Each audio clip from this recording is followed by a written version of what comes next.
The big question tonight, the new course they're running, it's actually set up like a figure 8. It's about twice the distance of the normal track they run, plus there are 280-degree turns that they have to make, one to the left and one to the right. The trucks, we're trying to notice something that's working and not working on the vehicles. Basically, the short wheelbase trucks and the long wheelbase trucks seem to be at a disadvantage. The truck, basically with the wheelbase is kind of in the middle, seems to be having an advantage. We're keeping an eye on Bigfoot. Just showing off. USA1 Chevrolet. They're all sitting with the mid-type wheelbase setup, and it seems to be the hot combination. It goes good over the jumps. It also works in the turns. Qualifying sessions are over. The drivers know what they're going to have to do. The length of the track will be the important part of the competition. Stay tuned for all the action. We're going back upstairs. We're ready for round 1 competition. It's going to be Clydesdale taking on Casper. Clydesdale will be the Chevrolet. He'll be in the first half of the race on the outside portion of the track. The second half of the race, he'll be able to go the inside. Right now, the Pearl, Mississippi Toyota is trying to hold him on his hip to the high side of the track. And, of course, Bennett Clark is out of Canton, Georgia. He's driving the Clydesdale machine against Dale Harris from Pearl, Mississippi, who is in Casper. Clark goes the high side now, but he's going to take a shot. The first jump of the evening. The way the cars are lined up might be giving a fella some problems. They take a shot. He comes off with a little bit of a bounce. Now goes into that second corner, Richard, for the first finish of the evening. And it's going to be an easy win for Clydesdale and Bennett Clark out of Canton, Georgia. A resounding win for him in round number 1. And you can see him bringing the Clydesdale machine on around. Meanwhile, Casper just now approaching the final jump area there. Casper with Dale Harris definitely had some problems early in the race. All right, so we are ready to continue on with our first round of competition. It's going to be Awesome Kong up against No Problem. Steve Dane out of Texas. Both Ford vehicles takes a shot. Dane working the inside to perfection. Now, recently, Richard, he has flipped this truck. Unable to get Ford sheet metal back on it against John Moore. He had to go with what sheet metal he could have, and you can see it kind of looks like a swamp buggy. And it is he at the first jump with a big lead right now. Steve Dane and Awesome Kong. Meanwhile, bringing up the rear, No Problem, and John Moore looks like he's got some problems. No Moore, I tell you what, he's very conservative on his equipment. He's going to try to stay alive any way he can. Meanwhile, Dane seems to slow down a little bit, Richard, as he goes into the second turn. Steve Dane and Awesome Kong coming off turn number 2, headed for the final jump to the finish line. Unless he's got a big problem here, he's going to bring it across first and move on into quarterfinal action. As your winner, Steve Dane and Awesome Kong, as you see John Moore with No Problem conserving his equipment for a possible later run in this competition.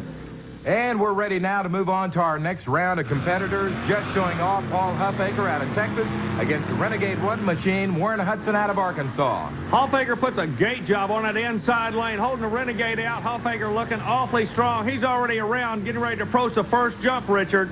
And just showing off with a whopper of a lead already. He goes up, and he's going over this first set of jumps. Meanwhile, Renegade 1 laying way back as he is just now making his way over the jump. Huffaker looks good. The engine's putting out a good flame pattern. The Renegade truck seems to be having a little bit of problem. We noticed some sparks starting to come out from beneath the vehicle. There they are right there. Sparks coming out from the Renegade 1 machine. What might that indicate? Front drive shaft. Looks like it may have gone away. He's in two-wheel drive only now. That means an easy win, it looks like, for just showing off Paul Huffaker out of Texas. Boy, he's a veteran on this circuit as he makes it easily over the final jump, heads to the finish line where Army is going to join him to find out how his ride went.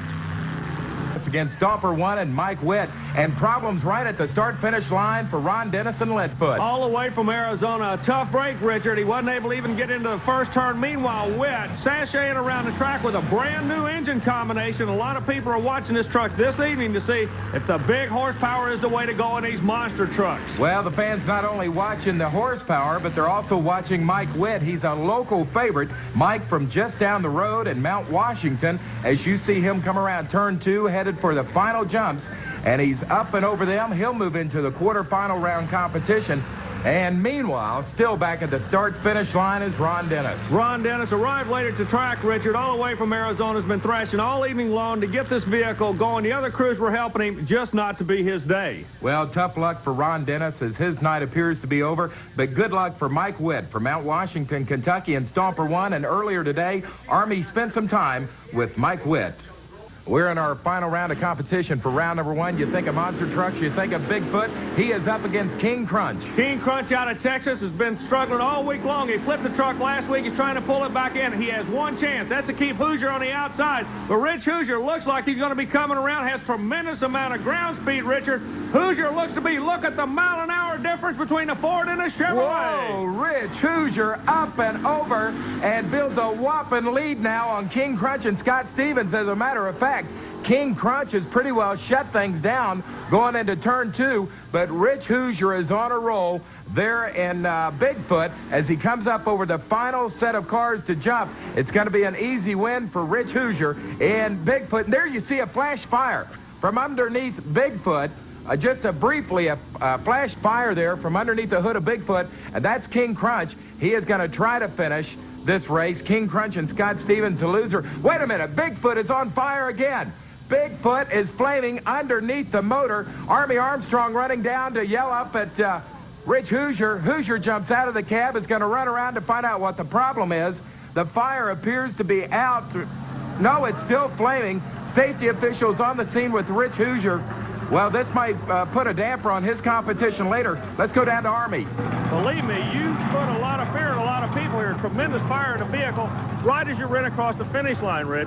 Yeah, I'm not really sure what happened. It was running real good until I got the last time over the cars, and all of a sudden a bunch of smoke started coming up into the cab. I really wasn't sure exactly what it was. It could have been just a little oil in the header. And when we come around here, it was on fire, so we think maybe the transmission got a little hot and put some oil out on the header. You're going to be able to come back in the next round. Yeah, we're going to pull over the pits, check everything out, make sure it's all okay. Well, hopefully things will be all right for Bigfoot. There you see Scott Stevens and King Crunch. We are now ready for quarterfinal round competition. It's going to be your fastest qualifier, USA 1 against Casper, which was defeated earlier in competition, Army. Casper was defeated, but he comes back by virtue of being the second quick losing time. USA 1 immediately jumps out, Richard. A strong shot on the outside lane, and Casper looks to be having problems. He goes to the infield, Richard. That's Dale Harris. Casper getting out of shape there in turn number 1. Meanwhile, Rod Litzow and USA 1 is approaching the first set of cars. Might be to his advantage. He backpedaled. He's a little bit out of shape. This could really be to his advantage as Casper went to the infield. Litzow has a little bit of reprieve here. He can make a little mistake and still advance into the next round. Now, you see the flag on the back of the USA 1 machine. What is that? That's a True Value Hardware Master Mechanic plus a Chevrolet flag, Richard. All right, of course, Chevrolet, a fine sponsor of TNT also. As you see, Rod Litzow bringing it over the final jump. Dale Harris, who would he be talking to there? Harris going back to check with the starting line judge to make sure it was a legal start, Richard. Well, Rod Litzow, your winner. He moves on into the semifinal round of competition. Dale Harris shakes his head. He walks off. The driver of Casper calling it a night. We're ready for more quarterfinal round competition. Clydesdale against Awesome Kong. Awesome Kong on the inside gets a good start. Clydesdale's going to really leg it to pull from the outside of the track. Awesome Kong right where he wants to be. On this part of the track, he works the bottom side. He can finish going to the outside of the track. Tremendous ground speed as he approaches the cars for the first jump, Richard. Steve Dane out of Texas, and Awesome Kong takes it up and over easily. Meanwhile, Bennett Clark and Clydesdale just getting across them. It's a nice lead right now for Steve Dane as he heads around turn 2, headed for the final car jump. Dane exactly where he wants to be, working the high side of the track for the second half, approaches the cars for the finish line jump. It looks like he's going to advance to the next round. He certainly will. That is Steve Dane from Texas. Awesome Kong, the winner here. He'll move into the semifinals. And meanwhile, Bennett and Clydesdale coming across, but they're going to head to the pits and call it a night. We'll be taking on the fan favorite, local hero Mike Witt out of Mount Washington, Kentucky, and Stomper 1. And what is that they're putting behind the wheels now, Army? They have some oil dry. Somebody went astray in the steering on the Clydesdale truck, so the track crew putting down some oil dry. All right, we are ready to go. They're off and running, just showing off against Stomper. Hallfager gets a hole shot, puts a local boy in a bad spot. Witt said earlier he has the horsepower to come back on the second half of the track. He's going to have to do it. The Ford jumps on the inside lane. The Chevrolet's got to really dial the horsepower in now. It looks like he's coming on him, Richard. Paul Huffaker with the lead, but here comes Mike Witt. Mike Witt with a tremendous surge of power goes around Huffaker. Huffaker has to go to the high side. Witt got to be granted from ear to ear. The horsepower seems to be working. He's hanging outside the Stomper Chevrolet. All right, it's going to be a race to the finish now as Mike Witt and Stomper 1 heads for the final set of cars. He is up and over. Mike Witt is going to win it over Paul Huffaker, and just showing off, Mike Witt and Stomper 1 is your winner. A tremendous race in Louisville, Kentucky. That sets up our final race and quarterfinal round competition. Bigfoot, a winner in the first round, against no problem a loser in the first round. Bigfoot, one of the mountain motored vehicles. Rich Hoosier doing a driving known as a Charger. On the inside, Moore, who advances by virtue of having quick round as a loser in the first round of eliminations. He's running him an awfully good race. Hoosier's got his hand full with no problem. Yeah, looks like no problem is having no problems, or is he? Wait a minute. No problem, and John Moore is backing off the throttle. Moore backed off the throttle. Hoosier grabbed a handful, got a lot of air, and it looks like some blue smoke starting to come out from underneath Bigfoot, Richard. All right, Bigfoot, of course, had a fire earlier in his first round of competition. Maybe a little bit of problem there. We'll have to find out. But Rich Hoosier is going to advance to the semifinal round as he is up and over the final set of cars. Rick Hoosier, your winner in Bigfoot, but is there a problem with that machine? We're going to have to go down and talk to Rich about that. Meanwhile, it's no problem, and John Moore easing across the final set of cars. Rich Hoosier and Bigfoot, your winner. Let's go to Army. So now the stage is set for the semifinals. USA 1 against Awesome Kong. USA 1 quick qualifier goes to the high side. I don't know. We might have a Donnybrook here. Awesome Kong holding him on his hip. He's pushed him to the high side of the track. Steve Dane lined up perfect. He's right where he wants to be, Richard. Steve Dane out of Texas may be pulling off a big upset as he is up and over. Meanwhile, Rod Litzow in USA 1 is close on his heels. A lot of RPM when he came off the jumps on the Chevrolet. He may have some type of transmission problem as blue smoke starting to appear from beneath the vehicle. Meanwhile, watch Awesome Kong, Steve Dane out of Texas, trying to upset your top qualifier tonight, and it looks like he's going to do it now. USA 1 is out of it as Steve Dane and Awesome Kong goes for the win. He moves into the finals. This is a major upset, Army. Definitely an upset as a quick qualifier of the evening. Looks to be having some type of transmission problems. The owner going over to check on the truck. Rod Litzow doing a superb job of driving it, but USA 1 will have to wait for another day to go to the winner's circle. Well, just because you qualify first doesn't mean you'll win it all, as we just found out. But now we're ready for the other semifinal, Bigfoot and Stomper 1. Chevrolet versus Ford. This one alone is worth the price of admission as Stomper trying to hold off Rich Hoosier. Mike Witt on the inside, Hoosier on the outside, side by side as they approach the first turn. It's going to be a war. Bigfoot starts to come on him. Up, up, up, both of them. Look out for Mike Witt. He has flipped it. Mike Witt has flipped Stomper 1 and a Chevrolet. The safety people running over right now to him. Smoke coming from the machine. Army Armstrong has run down there now to check on his condition. Mike Witt and Stomper 1 probably could have won this race in that Chevrolet. He is out of it now. He is out of the car. Look on the replay how high he went up. Bounced down right onto the nose. Flipped over on the driver's side. Mike Witt is all right, unbelievably, but this means Bigfoot has won it, and really it was a lucky win because he had a flat tire, which meant that Stomper 1 probably could have won this race. Let's go down to Army Armstrong. Ladies and gentlemen, Mike Witt, for the second time in his pro career, has gone head over heels, high-sided the Stomper Chevrolet, and one of the most gruesome flips we've seen. Now, Mike, number one, you're okay. I'm fine, Willie. I tell you what, a tremendous race going. Of course, your old rival, Bigfoot, you represent the Chevrolet camp, him the Ford camp. Can you tell us exactly what happened? I really don't know, Army. No idea. Well, we're glad you're okay. We're going to let you get back to his crew, ladies and gentlemen. The final is set up. It'll be a Ford out of Texas and a Ford out of Missouri. However, we noticed when Bigfoot went by us a moment ago, his left rear tire had gone flat. No love lost between these fellas. Steve Dane wants to put Rich Hoosier away. They come out side by side. Dane's working the inside. Hoosier's going to have to go way, way around. Dane drops down on that inside. Is working good for him, Richard. He looks like he might be able to hold him off as they get ready to go over the first jump. Here comes Steve Dane and Awesome Kong. He's going to be the first up and over. But here comes Rich Hoosier and Bigfoot. Hoosier gets a lot of air, but immediately the Ford sounds a little bit different. And he has shut it down. Something wrong with Bigfoot. He is out of it. Rich Hoosier has shut Bigfoot down. That means your winner, the champion in Louisville tonight, is going to be Steve Dane and Awesome Kong. Dane motors across the final jump to take a well-deserved win. This kid has been pumped up. He wanted to win it tonight, and it looks like he's going to do it. Oh, you can tell how happy Steve Dane is, popping out from the cab, waving to the crowd. There he is, your champion tonight, Awesome Kong and Steve Dane over Bigfoot and Rich Hoosier. We just received word that Rich broke the throttle linkage. Let's go down with Army Armstrong now and the winner. Steve Dane, congratulations on a well-deserved win. Thank you, Army. This is a tough track. First time TNT put on a figure eight. Takes a little getting used to taking left-hand turn, right-hand turn. It's a high-speed track. I had more horsepower, I think, just about everybody here. Me and Stomper got the bigger motors. I knew I could get him once I got in the flat ground. He has a good working suspension, that Bigfoot, and I had to get ahead of him to make sure I wouldn't lose any time over the cars. He must have had some kind of problem, because after that last turn, I didn't see him, and I just backed out of it a little bit. When you get to the final, it's a knockdown, drag out for that first place. Congratulations again. Thank you. It's going to be tough. It's a figure eight track, which means it's a long track. It's a long track. You have to make left turns, right turns. As a matter of fact, the track is so demanding, we lost 2 vehicles trying to qualify for this event. We're going to be back to get the competition underway in just a moment. From Louisville, Kentucky, as the Renegades TNT Monster Truck Challenge begins round 1. The best in the business here today. Best in the business, but one of the top guns will not be able to compete. Transmission took its toll this afternoon in the first qualifying round, and qualifying is underway now, Richard. King Crunch is out of it. Here's the way they do line up first round pairings.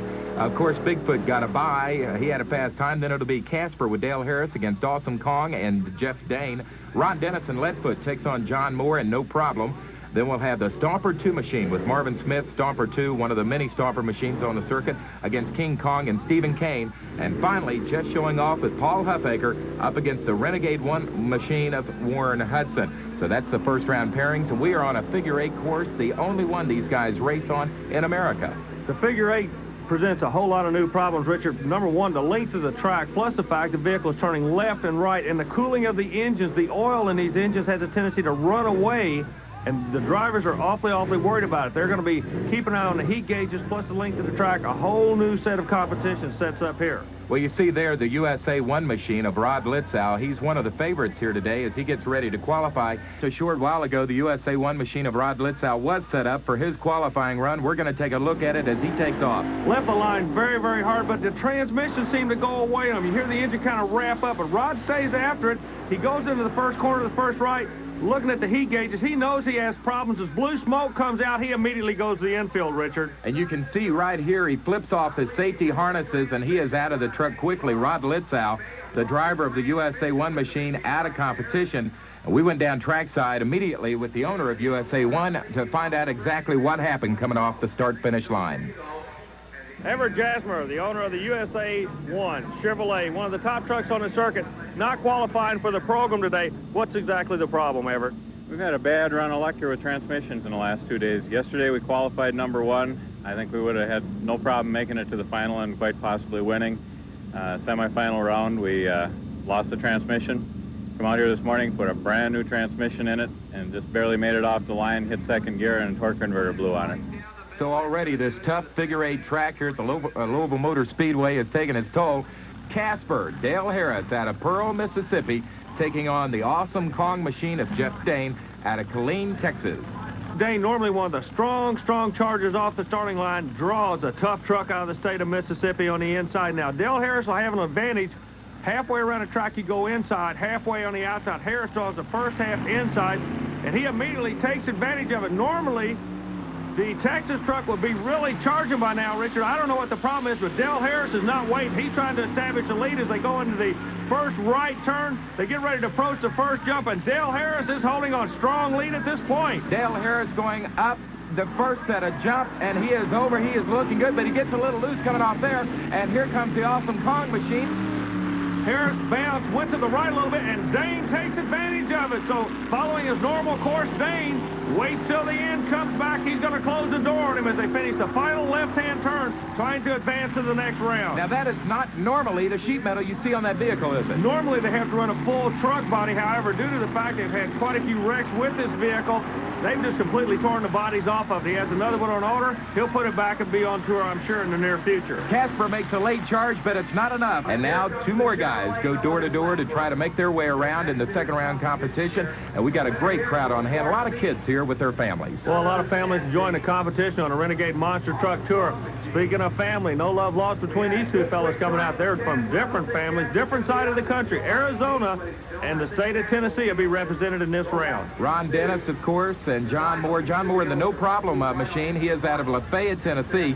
Ron Dennis from Flagstaff, Arizona, will be driving Leadfoot. And you see quite a bit of oil there on the track. I tell you, in the first round of competition, that truck did not attack like they thought it would. We're going to go back in the pits and check right now to the action on the track, still trying to qualify for this second round.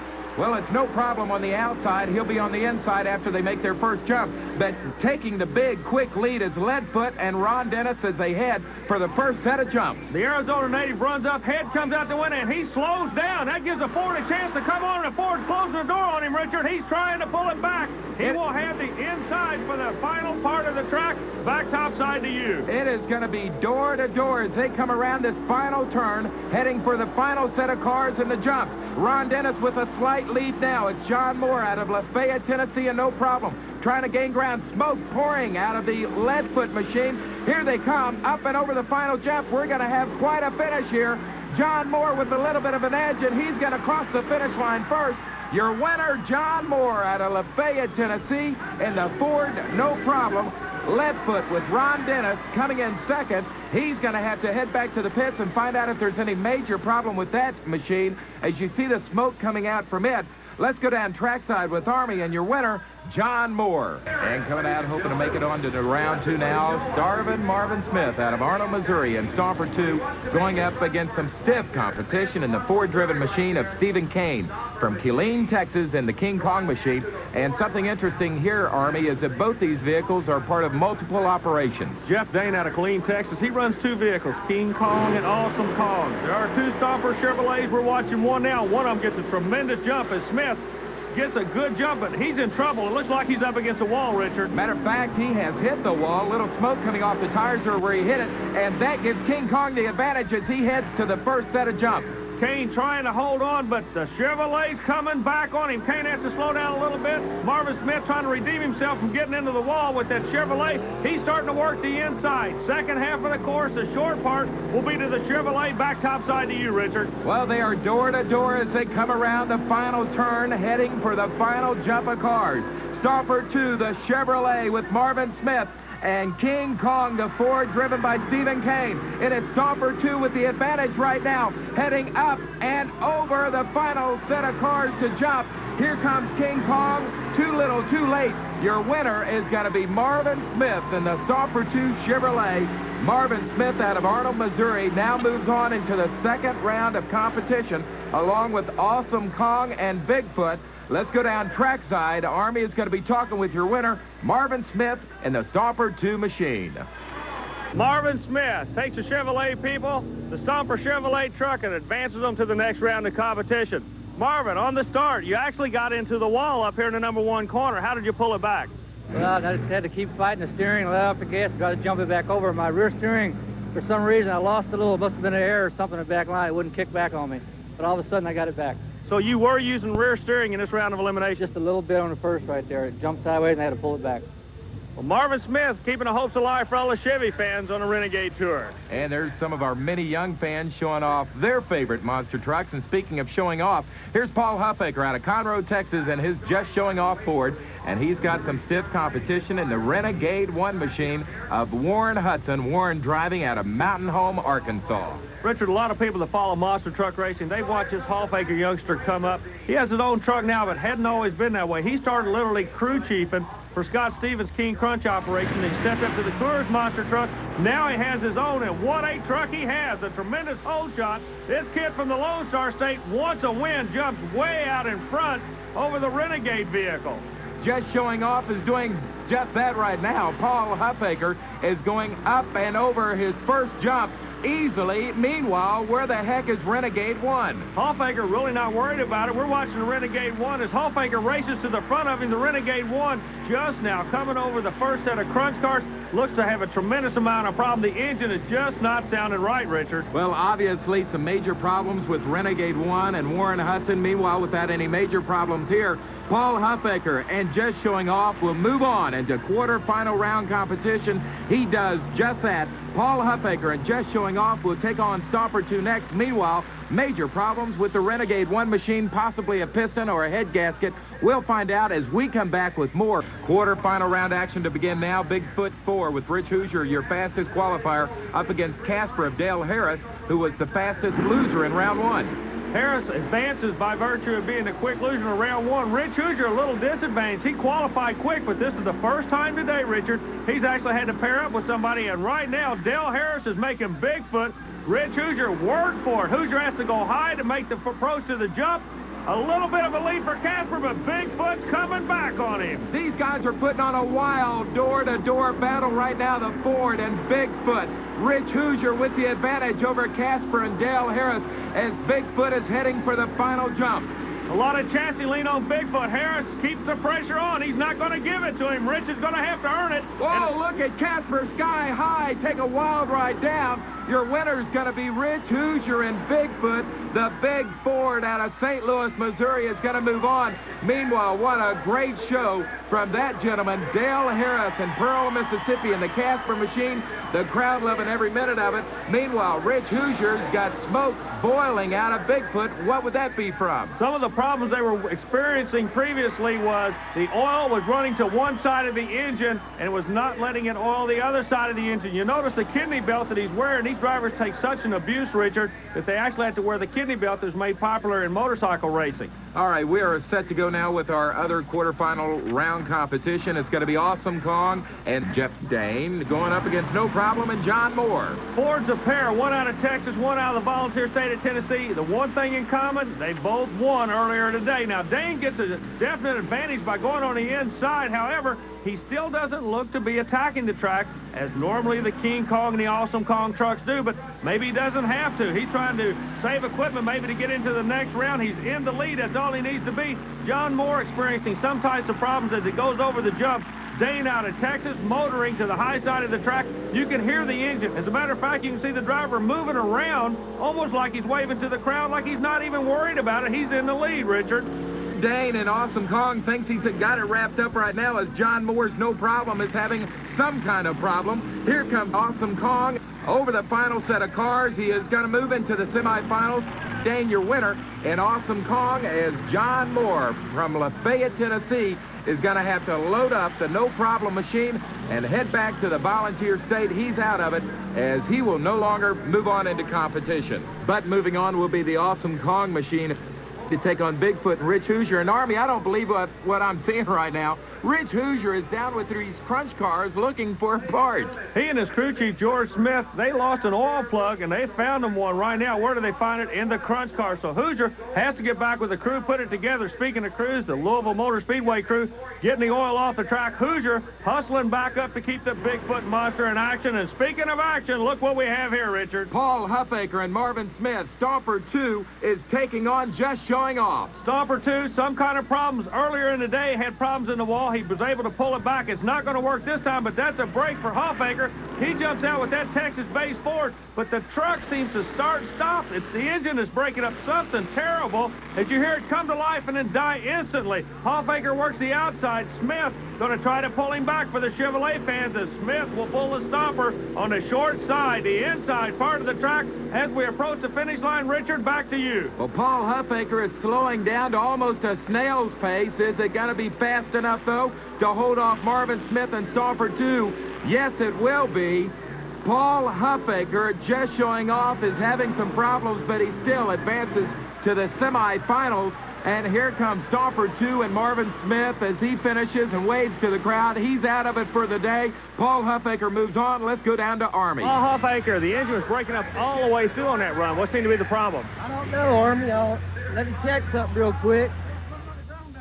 Okay, definitely a heating problem on the just showing off for Huffaker. He's trying to get into the finals of this thing. We're going to let he and the crew get right back to work. Back in Louisville, Kentucky, semifinal round of competition underway, but really no competition, Army, as Awesome Kong and Bigfoot were supposed to go at it. Awesome Kong broke at the start line. Boy, a tough break. The young kid out of Texas trying to make a name for himself. The transmission just finally gave away.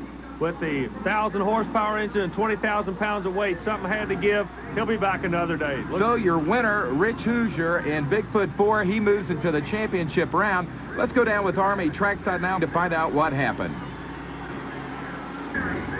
A tough break, all the way over from Texas, trying to make it 2 in a row on the Renegade Tour. Do you have any idea what went wrong? Well, I'm qualifying and busted my rear drive shaft, and every pass I took, I was busting my transmission line and kept breaking.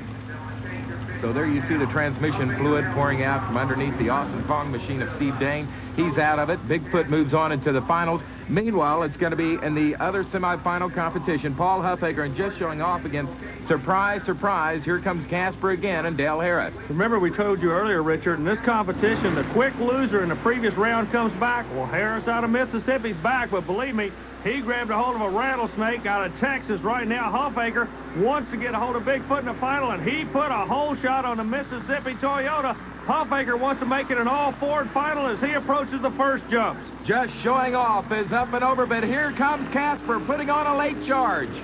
Casper wants to get a shot at him. They're getting together, awfully tight up in the corner. Casper's into him. Huffaker had to shut out. Casper keeps moving, and Huffaker sets injured up in that numbered 4 corner. All right, what is the Renegade TNT rules on competition like this? What it states specifically is you must stay in your lane, and it looks like that the Mississippi truck went out of the lane. Casper, I believe, will draw a disqualification by virtue of running out of the lane. Remember, he started on the outside.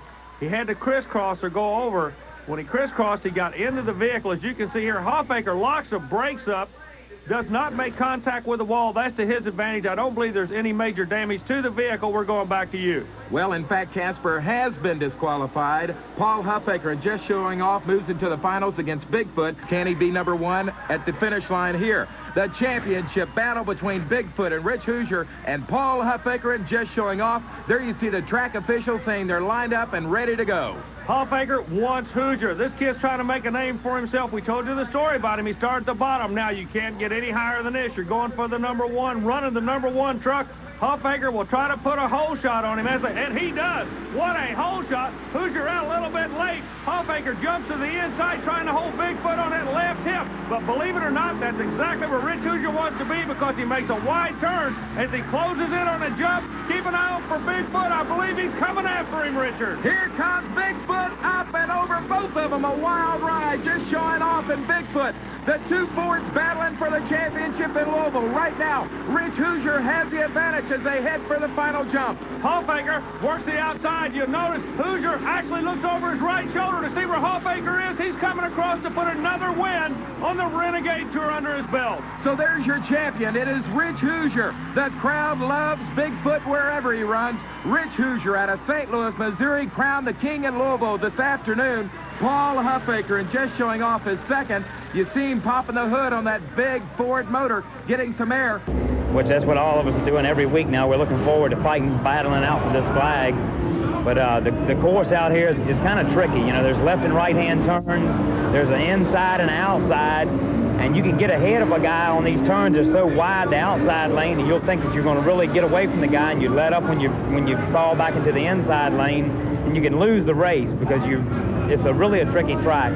But being a long course, there's a lot of guys that can't gear the trucks up. You know, we've got quick change gearboxes in a few of the trucks out here now, and I've got one of them. And we've got like 6 different gear sets. We can gear up for these long courses and short courses. We are too, the reason being it presents a whole new set of problems for these drivers. Bennett Clark will be up first. He's in the Clydesdale out of Powder Springs, Georgia. As we've talked about, the unique thing about this course is they have to go all the way around. It's left turns, it's right turns. The jumps are in the middle, and they jump the same set of cars twice.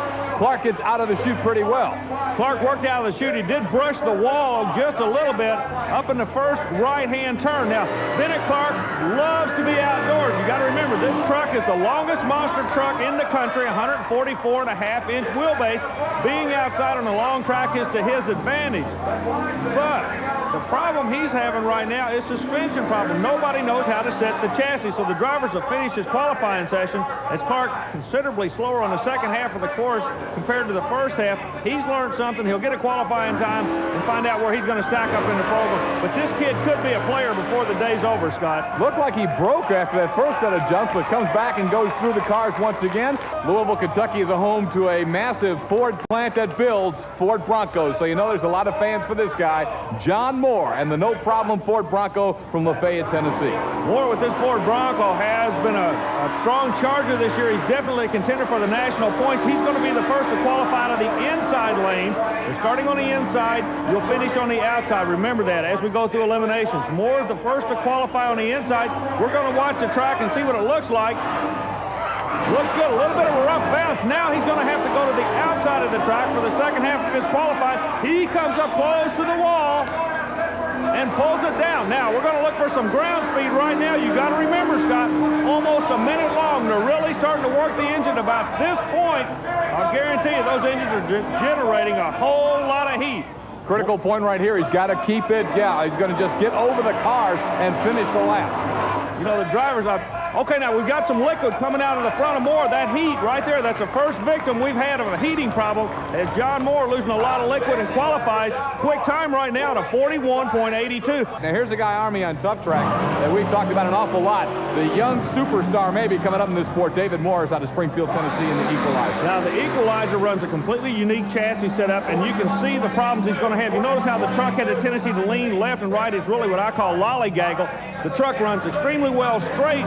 It's a whole new ball game right now. They're going to have to literally tighten the chassis down. This kid normally really attacks the track. Right now, he's just trying to keep it inside the guardrails. Look at this, Scott. He is having all kind of problems. Engine in the truck's located to the rear, below the driver. The horsepower's there. It is just not handling. He seems to keep very good momentum in the turns, but had a problem coming off the cars. Here he comes again. Doesn't hit him especially hard. It'll be a pretty good lap, but I don't think it's going to get up there with John Moore's lap. I guarantee you, he and the truck owner, Gary Cook out of Tennessee, they're going to be making some changes. A good run, 43.59. And the guy a lot of them came to see here at Louisville, Gravedigger, Dennis Anderson out of Chesapeake, Virginia, and Dennis will attack the course. Make no mistake about it. No mistake at all. He'll work the inside, carrying the silver flag, indicates he's the last winner on the tour. Everybody's going after him. Now, what he's done is he's locked the rear wheel straight. He's not worried about rear steer at all. He's just going to go with the front wheels. Look at this. Oh, what a shot. He is attacking all the way through. Now, can he make the left-hand turn? A little bit of problems right there. He ran over the pylons in the middle of the track. Well, Anderson has a good run going, Scott Douglas. Look at this. Let's see how he's going to finish it up. His approach is so important to the final. Sensational run as the passenger side door popped open, but he really flat hammered it. Came on strong. Gravedigger with a sensational run around this figure. Look at that, 39.89. Next up to qualify, there you see him, Gary Porter, the Carolina Crusher Chevrolet out of Wadesboro, North Carolina. Gary has been strong all season indoors, and of course, as we move outdoor, we talk to him, not only about outside, but about running the figure eight here in Louisville. Well, I think going in the turns a little bit too fast might give him a little trouble. The truck might go up on one side, or something, that type of situation might hurt me. We'll find out right now, Army, is the Carolina Crusher and Gary Porter get ready. Now they've got to beat that time in the 39 that Gravedigger just set down with Dennis Anderson. Well, Porter can definitely do it. Speaking of Anderson, we just received word on that sub-40-second qualifying run that Gravedigger did lose a front drive shaft, so that may hurt him later on. He and the crew are working feverishly trying to get it back together to get into elimination.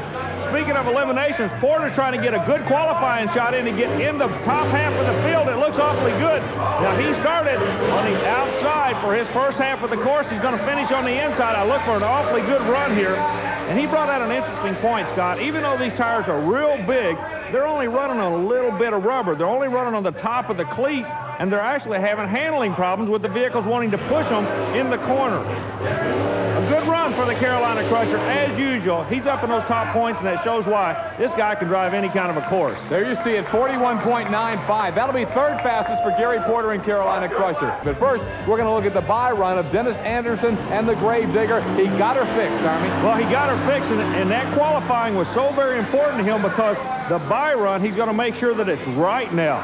So he doesn't have to worry about going out there and breaking or beating anybody. What he's going to do is make sure that this truck is right for the next round of eliminations, and he's not taking it easy. He's not stroking it at all. Anderson comes out. Didn't really attack the vehicle. That's a smart move. You know, first place money's not paid till the last race of the day. This is the first one. So Anderson's learning something. The truck looks good. I don't believe the distance of this track is going to hurt Anderson. We were worried about the heat factor, but he and the crew said they've got it figured out. Might just be the case. They're looking awfully good right now. One I'm interested in is the next race coming out. Anderson wraps up his. Okay, here we go, side by side, two strong Chevrolets. It's the Carolina Crusher and Gary Porter matching up with Bennett Clark's Clydesdale, the long wheelbase Clydesdale going up against the Carolina Crusher. I'm looking forward to this matchup. Now the Clydesdale is working the inside. Remember his qualifying section, he started on the outside and got into the wall a little bit. He's gone to the inside. The Carolina Crusher is going to develop a whole lot of ground speed right about now. It's an awfully close race. They're working inside, outside. This could be a good one. Now, Bennett Clark says this is his kind of track. Clark and the Clydesdale hits the jump first, but he's got to go the long way around now, and the Carolina Crusher knows it. Clydesdale a little bit out of shape. Clark's got to settle down, got to use his head, got to work that groove to the high side of the track. Boy, the Crusher sees, watch Bennett Clark. Clark's coming after him, Scott. Look at this, over the finish line, all the way. You got to call that an upset. They're standing in Louisville.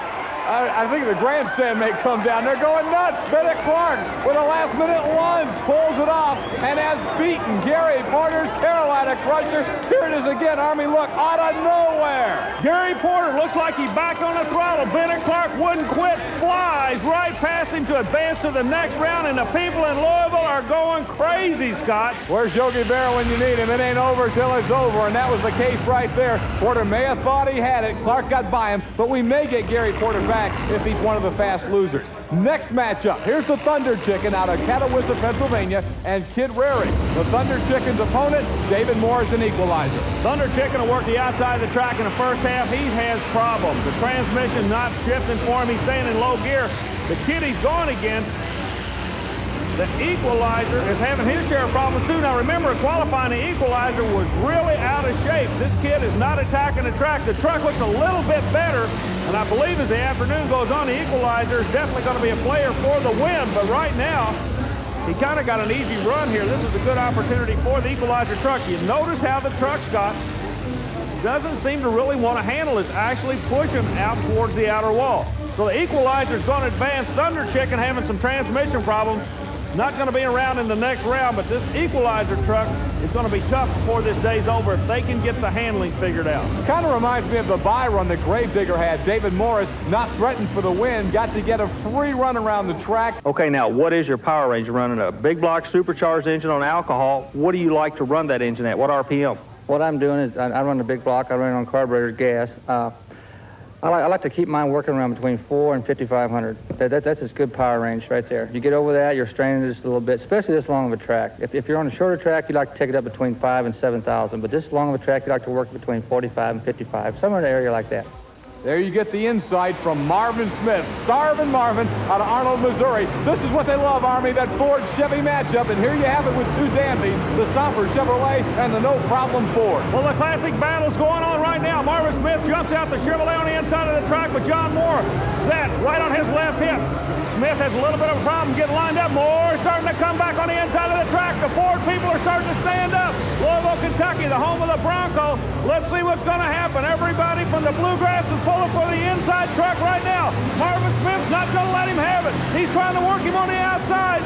It's going to be a Donnybrook when they hit that finish line. Scott, watch the Chevrolet try to come back on the outside.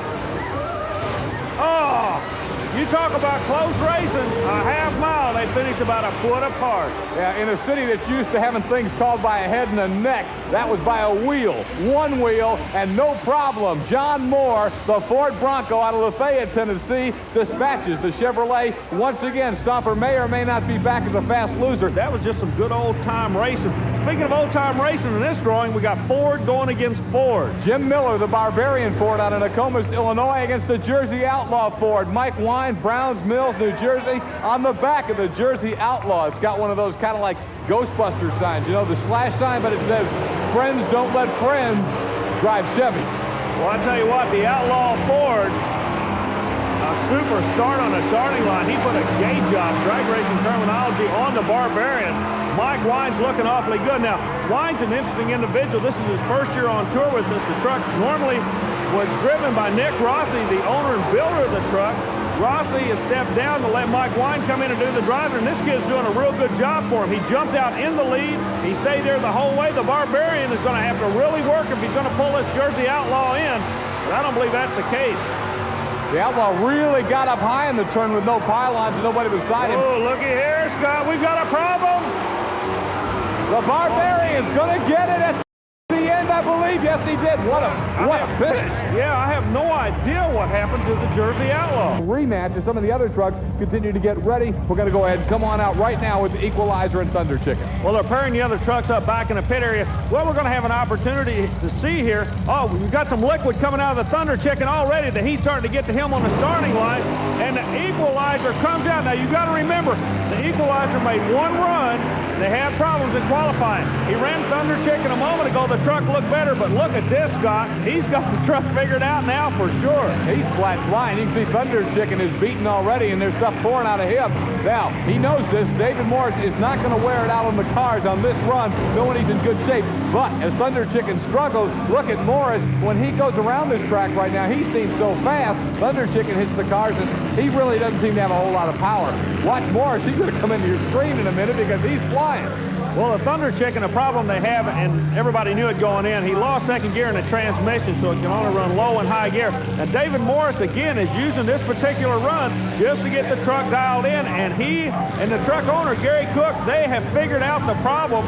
This kid's going to be tough. You mark my words, Scott. I just got a feeling about him today in Louisville. Yeah, he ran the first two turns, and in 3 and 4, he just backed off. He had it won. He saved his equipment because there are bigger fish to fry later today in Louisville when he'll come back in the semifinal round. And the fact that we can park the truck and that fan will still continue to cool the motor. Do you feel the heat will be a factor here this evening? I'm sure of it. I'm sure it'll be a factor.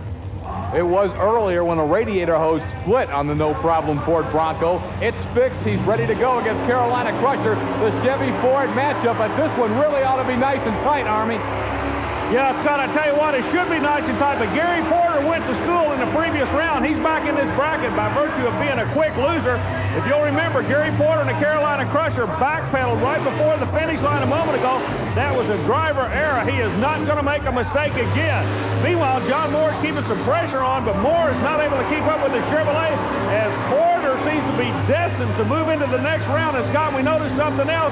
The clouds are really starting to cloud up on the backstretch right now. Right now, though, it's Gary Porter and the Carolina Crusher getting after it. He hits the trucks in firm control and is going to take the win over the no-problem Ford Bronco. And you notice he stayed in the throttle all the way through the finish line, Scott, this time. He definitely did not give him a chance. And, of course, there's no more fast losers coming back if everybody stays together. He and David Morrison, Equalizer, are now in the semifinals. Our next quarterfinal matchup, Gravedigger. Dennis Anderson against the Barbarian Ford and Jim Miller. Gravedigger is obviously the odds-on favorite in this matchup. Well, he's also the odds-on crowd favorite. It's amazing. The people are so involved with that truck. When it comes out, everybody stands and cheers. But right now, it's head-to-head. You can see why they like him. Look at that. Immediately jumps out working the inside of the track. And the Barbarian is laying down a good run, but the Gravedigger is just dominating this particular round of elimination, Scott. Dennis Anderson, Gravedigger, Chesapeake, Virginia, as the rain is now coming down in Louisville, but he is still hitting them hard, and the rain is going to slick this track up for these guys. It's getting awfully slick out there, but look, the Gravedigger is still throttles up. The Barbarian's after him. You're looking at the best monster truck racing in the world. A little bit of push from the Barbarian. Boy, the people are getting their money's worth now. It's starting to really rain in Louisville, and the Gravedigger with those awesome red lights, he's alive. He can see right through the dark clouds in the rain with those red light flares. Boy, Jim Miller and the Barbarian got a wild ride up in the number 3 turn as the track got slick, almost took him to the wall. Gravedigger comes away, though, with the victory, puts Barbarian away, and so Gravedigger has made it to the Final Four, to the semifinals of the TNT Monster Truck Challenge in Louisville, and Barbarian's going to take her out. Talk about taking her out. Everybody heading for shelter as the skies have opened up at Louisville Motor Speedway. Yeah, get the wife and the kids. We're out of here for a few minutes. Look at it coming down on the Jersey Outlaw. Hey, no problem with windshield wipers, but it's hard to hold her on the track. And, of course, the fans getting soaked, so they're going to go dry off just a little bit. But we're not done by no stretch of the imagination deciding the issue from Louisville, Kentucky. When we get back to action after the rain delay in Louisville, beautiful sunshine, and Clydesdale will be on the inside lane. Bennett Clark, the Chevrolet, against Mike Wine, the Jersey Outlaw Ford. And he loves to run against Chevys, Army. Ford going against the Chevrolet. You got to remember the 144-inch wheelbase on the inside of the track. The Clydesdale loves this kind of track. He proved earlier rounds that he was going to definitely be a contender. However, the Ford is not giving up. This rookie driver, the Ford camp out of New Jersey, is going to hang tough. Clydesdale goes into the jump first, but the Ford gets the inside. Scott, what does it look like from your angle? Into turn 3, the inside lane to Mike Wine and the Jersey Outlaw Ford. He's got the edge, but remember, Army, when they come off the chute, Bennett Clark should have the momentum. The same scenario was up a little bit earlier, and Clark came back to win. Wine knows it. He knows that Chevrolet's going to be coming after him. No, the Ford's going to go to the next round. Wow, the Jersey Outlaw with a great run. So Bennett Clark and Clydesdale, the long wheelbase, the great momentum at the end, not enough. And the Ford fans are whooping it up at Louisville Motor Speedway as the Jersey Outlaw takes the big victory. We will find out because they have just taken the green light. On the outside, Gary Porter, the Carolina Crusher, Waitsboro, North Carolina. On the inside, David Morris, the equalizer from Springfield, Tennessee. The winner goes to the final. In between each round, they've been tightening the chassis up on this equalizer. Looks to be working, but he's halfway through. That means he's got to go to the high side for the second half. The Carolina Crusher told us a moment ago what he's going to do. He's going to drill it all the way around. We have got one good monster truck racing going. The lane choice is going to be so important right now because the inside lane's the place to be. But look at the equalizer. I don't know. From my viewpoint, Scott Douglas, I cannot tell who won that race. It was so close. We're going to look at it on the videotape as they come off the cars together. Carolina Crusher knows it in front, and there you see it by a half a wheel, a hubcap, if you will. The win is the Gary Porter and Carolina Crusher. Kind of like the Phoenix. He was down and out, but he's fighting his way back. He's going to the final. The question is, who's he going to be facing in the final? The Gravedigger Chevrolet or the Jersey Outlaw Ford? Everybody's got something to cheer for right now, Scott. Gravedigger, the first time out defending the new silver flag here on Tough Tracks. Jersey Outlaw would love to put that piece of silver right on the back of that Ford. Well, and Dennis Anderson is playing hardball. Look at that. Come to turn 1 and 2 just explodes, Army. Working the track. I'm standing here in awe. This kid's coming past us. You wouldn't believe the ground speed they have. Look at this attack. Smooth landing. He'll back on the throttle now. Working around to the left. Dennis Anderson is doing a beautiful job of driving. If he keeps it up, he's going into the final. A little bit of smoke starting to come out of the back of the Gravedigger right now, Scott, but I don't believe it's going to cause a problem. He is going to the final. And he's looking dominant getting there. Gravedigger, outstanding run, is just whipping the course in Louisville. So the national points leader, Gravedigger, will try to add to that because he's going to match up with a guy who's chasing him in the number 3 spot, Gary Porter in Carolina Crusher. The march is set. The final race of the day in Louisville, Kentucky, and it's going to be a war, Scott. And they're going crazy at Louisville Motor Speedway because this is the final they really wanted to see. The Gravedigger with the silver flag trying to hold on to it here on Tough Track as he matches up with the Carolina Crusher. Both of them come out of the chute well. They come out just like drag cars. Everybody's upstairs on the RPM. Right now they don't look it, but believe me, it's a close race, side by side. When they get to the next turn, it's going to be the telltale sign. Anderson hits the jump quick, a little bit out of shape. Keep an eye on the Carolina Crusher. He's going to put a move on the inside. But Gravedigger hits the wall. You can see something broke. The digger has smacked the wall. A steering problem. He could not get around the turn, and you're going to have to stick a fork in the Gravedigger. He's done for this weekend in Louisville. It'll be Gary Porter coming across the cars one more time. He hits the finish line, and the Carolina Crusher wins it in Louisville. Army, there's fire under the Gravedigger. What happened, Scott? A hydraulic line broke on the steering assembly, getting on the engine. That's where the fire came from. No major problem. That's it for Gravedigger. He'll finish second. The Carolina Crusher here on Tough Tracks at the Louisville Motor Speedway, the beautiful facility that Andy Vertrees built just a year ago. Always a thrill for TNT Motorsports to be here at the nation's finest short track, is the way they built it in Louisville. And here's a guy who's going to finally remember this trip to the Derby City. Gary Porter, as we'll see every week on Tough Tracks, the winner gets the spoils, and there's his spoils, the silver flag. He'll carry it to next week on Tough Tracks. We're going to be watching him all year long, and like you say, you can follow him on Tough Tracks. Can he hold on to the flag? I don't know. We're going to be finding out, but believe me, this flag is something everybody wants to get.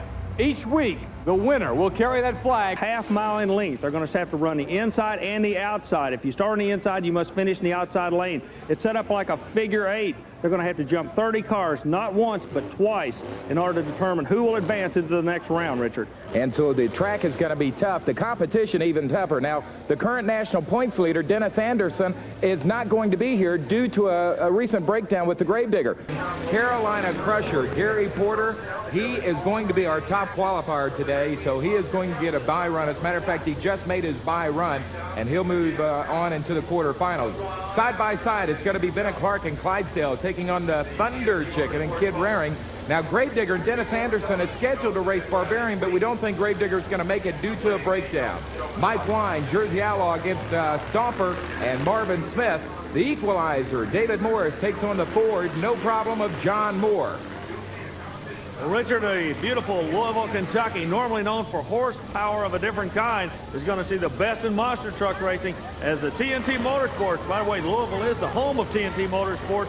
Going to put on a tremendous show, and like you say, the crowd here, fantastic at Louisville Motor Speedway. And our first race is going to have the Thunder Chicken and Kid Raring. It's a new truck up against Clydesdale and Bennett Clark, and this is a figure 8 track, remember, so it's going to be a long race time-wise, and on the inside, Bennett's got the edge. Okay, now Bennett's going to start off on the inside. He'll finish the course on the outside. Kid Raring, driving the new Thunder Chicken truck, was not able to make a gear selection that he needed, and really, I'm going to go ahead and say that Clydesdale is going to advance into the next round due to the gearing problem they're having with the Thunder Chicken. Now, the Chicken will have the inside course or the short way around for the last half of the race, Richard Lee.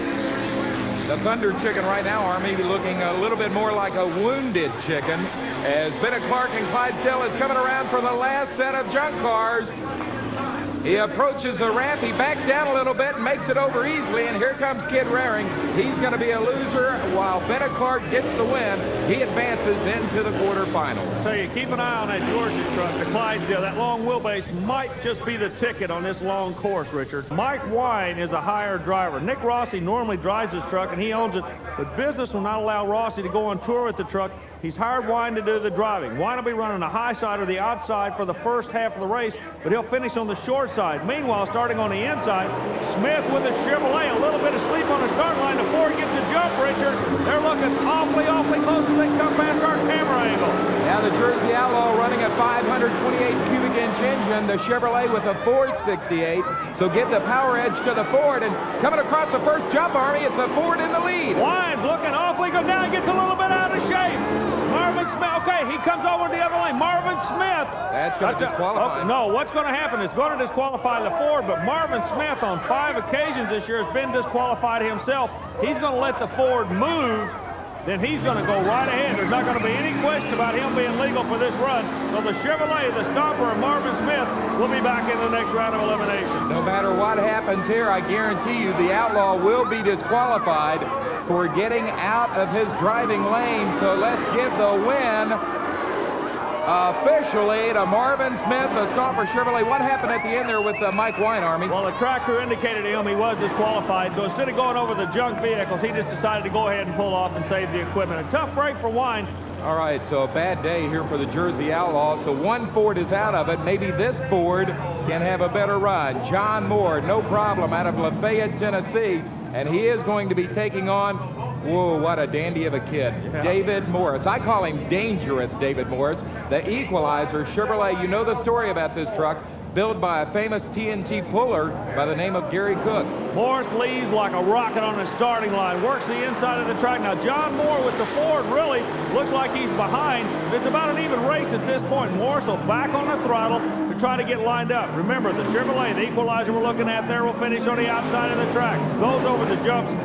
Clean, Richard. Richard Leake, that's amazing how good that truck handles and how good that young man can drive it. He's having no problem at all with it, is he? He is a smooth, young driver. Now he is going to back down just a little bit, save his equipment, it looks like, Army. Yeah, he backs out of the throttle just a little bit. He knows where the no-problem Ford is. He's going into the next round. Now, one thing about the Equalizer, they'll go back and the crew will completely go over that truck and tighten it up.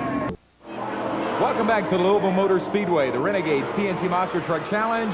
You see Jim Miller, the driver of the Barbarian Ford out of Nokomis, Illinois. He is getting a bye run in the first round because the Gravedigger and Dennis Anderson, who he was supposed to race against, they broke a steering line in qualifying. They are out of the competition, so Jim Miller is going to move on easily, Army. Well, that's a tough break for the Gravedigger fans. As we go across the country, Richard, you know the Gravedigger, one of the most popular trucks, but this is professional motorsport racing. You take your shot at what's laying on the table. Barbarian made the call, the Gravedigger did not. Well, we're going to find out if there's a problem or not as John Moore comes out of the no-problem Ford. That's an '89 Ford Bronco, and he's going to be facing Bennett Clark, Clydesdale, which is an '89 Chevrolet. Army, do you have an edge for either one of these guys? Yeah, I'm going to look at Clark just by the wheelbase of his truck. We talked earlier, it's a 144-inch long wheelbase, and no problem. It's one of the shortest trucks on the circuit. I think the short truck will have an advantage indoors, but outdoors, the long truck is going to be the way to go, I believe. Clark currently in the lead, but you got to remember, no problem gets the inside of the short course in the second half of the race, and he's coming back on him, Richard. I noticed coming over that first set of junk cars also, Army, a lot of these guys are getting a lot of bounce as they come back on the asphalt track. Yeah, we got us a race here. Yeah, they're really tightening up. I can't tell from... Whoa, look out! Whoa, I thought we were going to have a crash there. I couldn't tell who won it from my viewpoint. All I could see was they were both out of shape coming across that finish line. It was Bennett Clark and Clydesdale nailing John Moore by inches at the finish line. That's a sign of a true professional driver reviewing videotapes of other drivers to help him out, Army. Yeah, but the other drivers, you know, they all know this is a tricky track. He's a veteran. They're really trying to help his guy. Ford, side by side, Richard Leake. Might want to mention the other Ford is the Barbarian of Jim Miller out of Illinois, but it looks like thus far a runaway from Mike Wine and the Jersey Outlaw. Okay, now he was talking about the adjustments they made on the steering of this truck to make it work left and right. It looks like the adjustments were good. They seem to work for him. The Barbarian starts to come back just a little bit, Richard. See the bounce I'm talking about? Yeah, what they're doing, they're getting a bad bounce. They're landing at the wrong time and it's throwing the suspension all out of kilter. However, the Outlaw holding on the inside. The Barbarian's got to come to high side on him. Yep. I don't know, Richard. They may tighten it up. Keep an eye. Jersey Outlaw. Yeah, Jersey Outlaw's going on. 27-year-old Mike Wine from Pensacola, New Jersey, gets the win in the Jersey Outlaw. He now moves into the semifinals against Bennett Clark, the driver of Clydesdale. And now we're going to find out who is going to be our other semifinalist. It will either be the Stomper of Starvin Marvin Smith, that of course is the '88 Chevrolet, or the Thunder Chicken of Kid Raring. Now he's coming back as a fast loser, and he is driving an '89 Chevrolet S10. Richard, you can keep an eye on this one. Stomper, I believe, has got it covered. And the reason being, Kid Raring, we told you earlier, was not able to make the proper adjustments to his transmission. He's running basically a gear. Normally, you and I would run only low gear in a straight shift car.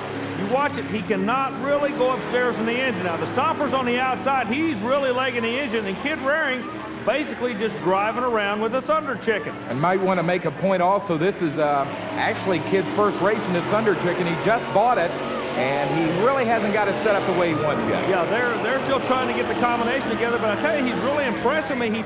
He's not quitting, he's staying after him. He's making everybody earn everything they've got to get past him with.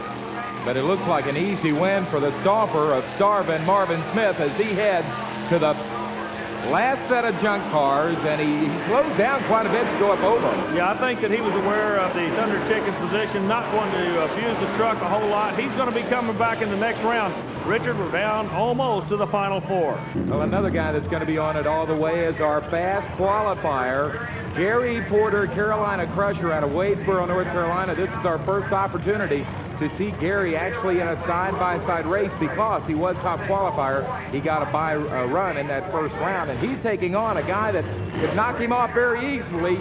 It is the equalizer, dangerous David Morris out of Tennessee. This guy, David, is currently #1 in the national point standings. Gary Porter is currently #3. Boy, Richard, they left that starting line like a couple of drag cars, side by side. Even though they weigh 13,000 pounds, they were coming out smoking. Equalizer working the inside. Look at that kid out of Tennessee. He's attacking that track on the inside, but Porter will have the short way around in the second half. Can the equalizer hold him off? Porter's going after him. Oh, what a shot. Porter goes to the inside real quick, Richard. No, we've got problems with Porter.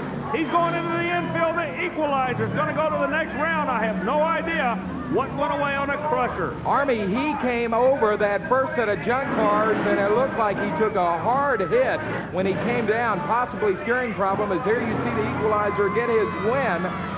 And David looks back over at Gary Porter and gives him a wave. So we're going to see that race in a few minutes. But first, we've got the Jersey Outlaw, Mike Wine, the Ford, against the Chevrolet, Bennett Clark and Clydesdale, and it's a pretty even start. Bennett Clark had a real good day today. He's working the inside of the track. The long wheelbase Chevrolet seems to be working for him. Trouble Outlaw with the Ford. having some steering problem with the Outlaw. Bennett Clark stays after it. He don't quit in this sport. First jump, he'll stay in his lane working around. Clark doing some heads-up driving. Richard, this could be the first time that Bennett Clark's going to go to a final. The Outlaw's He's got to be pumped up. Mike Wine and the Outlaw is out of it. He has pulled his truck off the track. That means Bennett Clark will go to the championship. For the first time this year, Clark's going to the championship with the awesome Georgia-based Clydesdale. And there you see bouncing, rocking, rolling across the finish line. Clydesdale and Bennett Clark will move into the final, the championship round. And now we're ready to find out who is going to be facing Clydesdale for today's championship. It'll either be Starvin' Marvin Smith and the Stomper Chevrolet, or dangerous David Morris out of Tennessee, the equalizer. David just recently, Army, took over the lead in the Renegades national point standings. Could be a dream come true year, a Cinderella year for the equalizer. He's on the inside, Stomper on the outside. Marvin Smith told us a moment ago that's where he wants to be, but I'm amazed at how quick they move with the equalizer truck. It comes out the starting line like a pro stocker in a drag racing circuit, and it weighs 13,000 pounds. This kid has already built up about a 50-meter lead, Richard. What a jump, a little bit out of shape, but he gets it under control quickly. But don't give up on Marvin Smith. He's coming back. Now, Marvin's trying to work the inside, and this kid knows it. The winner's going into the final against the Clydesdale. Who's it going to be? Tennessee or Missouri? The kid cranks the wheel, trying to get across the finish line to go in the final. That's it. The Volunteer State going against the Show Me State for the. Whoa, look out! Marvin Smith doing some heads-up driving. Richard, it's amazing. It's not over in these monster truck races till they throw the flag. Oh, you saw Marvin wave to the crowd, and an interesting contrast in trucks. We've got Bennett Clark and Clydesdale, the Chevrolet that is 11.5 feet high. It weighs over 12,000 pounds against the equalizer, and David Morris, his Chevrolet is only 8.5 feet high, and it weighs only 9,500 pounds. 9,500 pounds. It leaves the starting line like a 3,000-pound pro stock on a drag racing circuit. That kid is tough, works the inside of the track. Richard, it's just amazing how quick that truck runs, and it runs quick for a long time. He just goes out and keeps going. Suspension working great. Look at that. Very little error, Richard. He stayed close to the cars. But Clark's not giving up. Boy, Bennett Clark's trying to come back. He's trying to reel him in. There's only one more turn to decide who's going to be the champion. Richard, what does it look like from your viewpoint? I saw David Morris turn around, look over his shoulder to see where Bennett was, and he is going to get the win. David Morris, 22 years of age, his first year in monster truck racing, knocks off Bennett Clark, 32 years of age, 4 years in a monster truck, and the rookie has done it again. He has gotten another win. That means he is going to expand his lead on the Renegades TNT National Point Circuit. David Morris unhooking all the safety equipment, as has been a Clark. TNT Monster Truck Challenge runs out all year. It's a figure-8 course at Louisville Motor Speedway. They'll have the monsters turning left and right and having to hit that same set of cars twice. It is a long course, and it has proved to be a very interesting course over the years. You know, Bennett Clark in the Clydesdale Chevrolet has been a real hot topic on the TNT Monster Truck Challenge of late since he landed on his roof at Dallas, Texas in Texas Stadium. It'll take between 45 and 50 seconds for the top monsters to get around one lap on the figure-8 chute at Louisville Motor Speedway. Chris Chapman is standing by to talk more about it, and you know, Chris, it's going to be a course where some speed will be attained. Scott Stevens, the Auto Value King Crunch, said he thinks these trucks with the right gear could get up to 60 miles an hour on this course. Take the cars behind me, jump those, come out to my left, take another half of the 8 and come back across the cars and finish here. Now, there's two things that these drivers are going to have to contend with. We're going to find out right now how that new engine setup will do for No Problem and John Moore. Army, our first qualification ought to be interesting with the long wheelbase and the short wheelbase contrast. Well, it should be interesting, but it's exactly 180 degrees off. The short wheelbase truck will have the advantage on the inside of the track. That'll be the second half of the track. Right now, it is side by side. Advantage should go to the inside lane of Moore when they get into the last half. Let's see what's going to happen. First jump.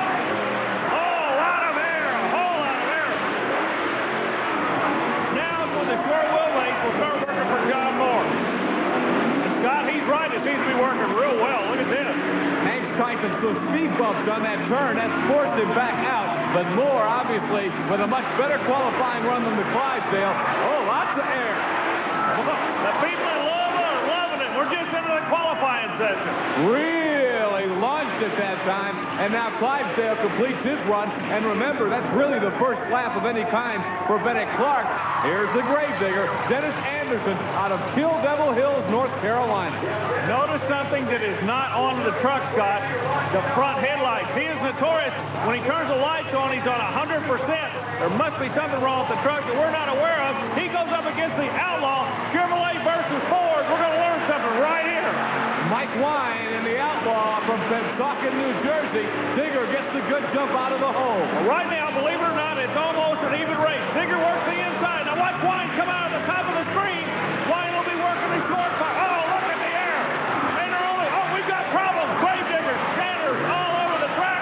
There's shrapnel everywhere. He's trying to shut it down. Meanwhile, Wine's working the inside. Shrapnel's a good turn. All kinds of stuff flying out from underneath the Gravedigger. It's the Outlaw now coming around. Digger's still rolling, obviously a little lighter. Yeah, but listen to the Ford people. Oh, what a qualifying run. The Ford people were really getting behind White, and he has problems. Both trucks suffer tremendous amounts of damage, and they're only qualifying. Boy, as usual, and that's the disgusted sound from Dennis Anderson. He is really unhappy with the way things have been going. And you know, Army, as we get ready for this next one, Dennis had just been running some non-TNT events in California, saying he was doing quite well in exhibitions, but he comes back to the racing circuit, and it really hurt him. Well, see, that brings up an interesting point, the fact that when you see the Gravedigger, there's only one Gravedigger. It's not like a NASCAR team that has 3 or 4 vehicles, short track and long track. Dennis Anderson has one truck. I think he's abusing that truck too much. He's got to back off on the exhibition and get serious about racing. Now, you talking about serious about racing. Look at this kid from Tennessee, Scott. Greg Holbrook, the rookie driving the World Championship truck in the Equalizer against Gary Wiggins and the Dodge Ram known as Mopar Magic, puffing a whole bunch of smoke. Holbrook's first ever run on a figure-8 course looked pretty good in the Equalizer. Yeah, rookie driver out of Tennessee looking real close. We noticed something on the Mopar Magic. There was a little bit of chirping or bouncing in the front suspension. We're going to keep an eye on that later this afternoon. The figure-8 course at Louisville Motor Speedway in Louisville, Kentucky. The Auto Value King Crunch Special. That's Scott Stevens closest to you, the Carolina Crusher, and Gary Porter as the inside right now. Coming to the first jump. Crusher has the edge, but here's where Crunch has all the momentum. Right now is when Gary Porter's expertise is going to pay off. He's over the first set of cars smooth. All he's got to do is make one long left turn and get some good air. Look where we might be seeing a quick qualifying time. Stevens starts to make the move on the inside, Scott. Here they come, the final jump, and then they'll cross the finish line. Carolina Crusher and the Auto Value King Crunch. Good lap for both of them, but Crusher has the faster time, and now we're getting the word that it's indeed the fastest time. So Crusher, and Equalizer under 41 seconds. Here we go with that brand new micro machine. Kurt Fisher out of Jefferson City, Missouri, and Kid Rarrick's Thunder Chicken out of Pennsylvania. What we're going to be looking at here are two extremes in the sport. You got the brand new, beautiful micro machine with the high-tech suspension, big block, supercharged engine. He's on the inside, the short half of the course for the first part. He's going against Thunder Chicken. Kid Rarrick, notorious for just being consistent. Watch for a big lead to be pulled off by the micro machine, but it should tighten up around the finish line, guys. Like we started developing in Dallas, Army, the micro machine is a truck everybody's watching. A lot of people would like to build trucks, just like John Breen has built the micro machine. Well, John Breen built the truck, but you know, the sport is progressing now. John Breen is kind of like Bob Chandler and Everett Jasper. He's not going to be driving. He's going to spend his whole time managing the team. He's hired him a young gun to do the driving for him, and the kid's doing a good job. Of course, Kurt Fisher's no newcomer to motorsports. He's a past world champion in mud bucket. Look at the finish line. I told you it's going to tighten up when we get on the end. Still, the micro machine has the better run of the two. Kurt Fisher and the micro machine out of Jefferson City, Missouri, the Breen Boys Racing Toys. Well, the final qualifier is going to be that Bigfoot 4. All right, let's develop the story today. Bigfoot 4 is not being driven by its normal driver, John Pine. Pine was injured recently. The Bigfoot 8 driver, Andy Brass, is in Bigfoot 4. And if we know one thing about Andy Brass, is he is not afraid of anything, anytime. He will let it all hang out on this course. You'll let it hang out if the truck is 100% and you are not, repeat, you are not looking at a 100% Bigfoot. The truck stumbled right on the starting line. It sounds like a fueling problem. Brass overcame it, but it cost him some precious time. Look at this, plenty of air. Now watch the suspension. See if they've got it figured out. We're looking for a little bit of a bounce. Oh, they're working good now. One piece, there it is, lifting a front wheel. It could be quick time. Scott, what does it look like?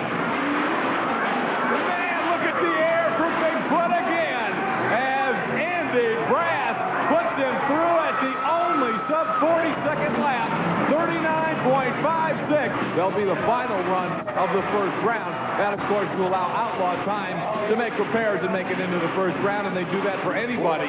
As long as he's ready to go by the end of the round, they'll be able to make the run. Here we go with Clydesdale, and no problem. Kind of looks like a little deja vu. This is exactly the first qualifying run we saw this afternoon. Let's see if the results are going to be the same. Here they come to the first set. Let's watch them.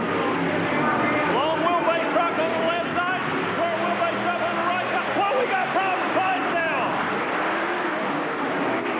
You see no problem, still in good shape. Clydesdale is sitting stationary. He has completely sheared off the back right side tire. No problem. We'll go to an easy victory. But the question now is what kind of damage? Is it terminal for the night for the Clydesdale? We're going to have to find out. Yeah, the rear suspension completely collapsed. I would say he's out of this. Goodness gracious. Bennett Clark's bad luck continues. He had terrible luck in Dallas, and now it continues on what has traditionally been a good course for him at Louisville, Kentucky. What we're looking for is a knuckle. That's exactly what happened. They have what they call a knuckle, and the knuckle collapsed, letting it come apart on a brand new body, too, Scott. All right, there you see it. Great replay from our camera down in the turn. Shows you how it broke apart. They're just putting that truck back together. Here's Mopar Magic and Equalizer side by side. Obviously, Equalizer and Greg Holbrook, a heavy favorite against the Dodge of Gary Wiggins. The suspension's going to be an advantage for the inside truck. Plus, the kid's a rookie. He's hungry. You've got to look to the Chevrolet for the winner. Now, notice how quick he leaves the start line. The truck and the torque converter let the engine get up where it makes instant horsepower. He's already out to almost a quarter of a track lead right now. To the first jump they come. You're looking right down the cockpit of the Chevrolet. Now we go off to the side. He kind of smooths over it. He doesn't really attack it. Now he'll start legging that big motor for the final half, Scott. Mopar Magic got way over in the middle of the cars, and he has gone dead in the water. Look on the hood. Hey, look, the kill box came out of the truck and landed on the hood. That's why it went dead. Equalizer finishes off an outstanding run, but the story is obviously the kill box. You see Gary Wiggins has it in his hand. We've talked about that in previous shows. That's the killer radio that'll detonate an engine. And let's watch for it. It's not on the hood now. Still not. Watch the bounce. There you can see it flying around the cockpit, bounces out. Now instantly, it kills the engine. That's what it's supposed to do, but not now. Gary, does the word kill box mean anything to you? Yeah, it means I just lost the race. It came out and bounced in my lap and then up on the hood of the truck, in which it killed the mag on the truck and shut the truck off. Was the track just that rough? No, not really. It's just a matter of it hit it just right, made a good bounce, and when it bounced right, it just throwed the box out. Bad luck for Gary Wiggins and the Mopar Magic John. This could be a good race, the consistent Thunder Chicken against the sometimes spectacular Auto Value King Crunch. You got to say this guy's always spectacular. Look at the hole shot he put on this guy. Thunder Chicken dead in the water on the start line. Stevens is still legging it pretty good with the Auto Value Cobra Seat Special. Now he backpedals a little bit. You got to remember, Scott Stevens is connected with his crew to the race and radio operation. He knows his competitor's gone dead in the water. So very wisely, he takes command from his crew chief. He's going to ease through. Yeah, obviously he's not going to tear anything up right here. He's going to ease over, and some of the folks in the crowd may not think of this as much of a show, but Scott Stevens will tell you we're here racing, and this is the smart strategy right here. Go ahead, finish this run in good shape, and get ready for the quarterfinals. And the Carolina Crusher, the big Chevrolet, taking on another Chevy, the new Chevy, known as Micro Machine, and that's the John Breen built truck driven by Kurt Fisher. Gary Porter ready to go at the Crusher, and Army Armstrong ought to be a good matchup of two very tough Chevrolets. You got two tough Chevrolets, but you got the old and the new. The old, the Carolina Crusher. Gary Porter been around a long time. He knows the truck inside now. He'll be working the inside lane for the first half. The new is the Micro Machine. Now, Fisher is he's not used enough to the truck. You can tell, look where he's lining up. He's about 15 feet further away from everybody else, trying to get a different angle on the turn. But the old pro nailed him right on that start line. Look at this. I'll tell you, though, on the outside, that's not a bad start for the Micro Machine. Okay, now he'll go to the inside for the second half if he can make the turn. Veteran versus rookie. Rookie coming after him, trying to come on him real hard on the inside. Fisher's having a little bit of problems now. Cuts through the infield track, but working the inside. All right, now I believe, if I understand the ruling, if that's going to be grounds for a disqualification, we're not hearing. He's going to continue the run, and Micro Machine will finish first. But this one's going to go back to the TNT videotape and the TNT decision maker. This could be a case of winning a battle but losing the war. We'll have to wait for the TNT people to let us know. Kurt Fisher and the Micro Machine giving you some bad news right there. They may not be back, but they may not be back anyway, Army, because of this. The ruling, as I understand it, all four wheels from the Gratz will DQ. Well, that's definitely what happened. So Gary Porter's going to be coming back. He brought out an interesting point in that interview about the shock absorbers, because they run a spring all the way around the shock absorber, Scott. And several of them. He'll probably be one of them. Yeah, look for Porter, and he's a man of his word. Speaking of man of the word, watch the Outlaw. He'll try to put a hole shot on Bigfoot. The only hope he's got is to go quick and go first. He doesn't. Bigfoot, now he goes down right there 50 feet, and something electrical goes away in that truck. Andy Brass is sitting dead in the middle of the track. The Outlaw is getting ready to go to the first turn. Now Bigfoot comes to life. The Outlaw will hit the cars. Very important for Bigfoot to go ahead and complete this run and get a time if he can get it started. And the reason is all these other trucks are braking. They'll need somebody to come back. Right now they're trying to get that truck refired so Andy can record a time. Okay, what it is, they're running this truck on gasoline. The engine was built for alcohol. There is a jetting problem. In other words, the fuel and the air mixture is not right. But look at the Outlaw. His motor goes away, and now here comes Bigfoot. You talk about drama. These boys are really doing it in Louisville, Kentucky. The Outlaw gets a big feather in his cap, a win over Bigfoot, and Andy Brass knows the way things are going tonight, that all he's got to do is complete a run, and he's very likely going to get a chance to come back. Look at the left front wheel, Scott. Tippy Cohen, 13,000 pounds on 3 wheels. Brass still hits it hard.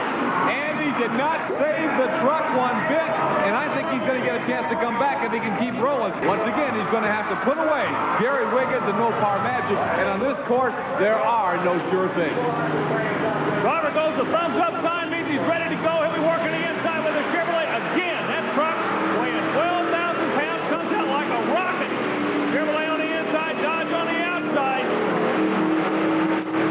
Holbrook looks good. Let's watch him hit the car. Now, normally he'll burp the throttle, try to stay close to the ground. That's exactly what he does.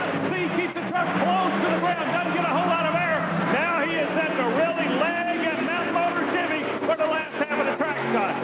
Omar Magic in trouble. Gary Wiggins stops dead on the course. It's going to be an easy win for Greg Holbrook and the Equalizer Chevrolet out of Springfield, Tennessee. Running for Gary Cook, the rookie looking good in that truck that David Morris drove to the '89 World Championship. Now, we'll be taking a look at our next matchup between the Auto Value King Crunch Special and the Bigfoot Ford. Watch the Ford, see if it stutters in the first 50 feet. Scott Stevens on the inside has laid all his cards on the table. If he's going to get ahead, he's going to do it in the first 50 feet. Andy Brass doesn't want it to happen. Andy Brass wants to beat Scott Stevens worse than anybody. There it is. There it is. That's exactly. That might be enough for the Chevrolet to hold on, but Andy Brass is going to be coming back like a fast-moving freight. You can bet your last nickel on that. Here he comes. During all the controversy between Bigfoot and TNT, Scott Stevens has been a spokesman against letting Bigfoot 8 run, and now Andy Brass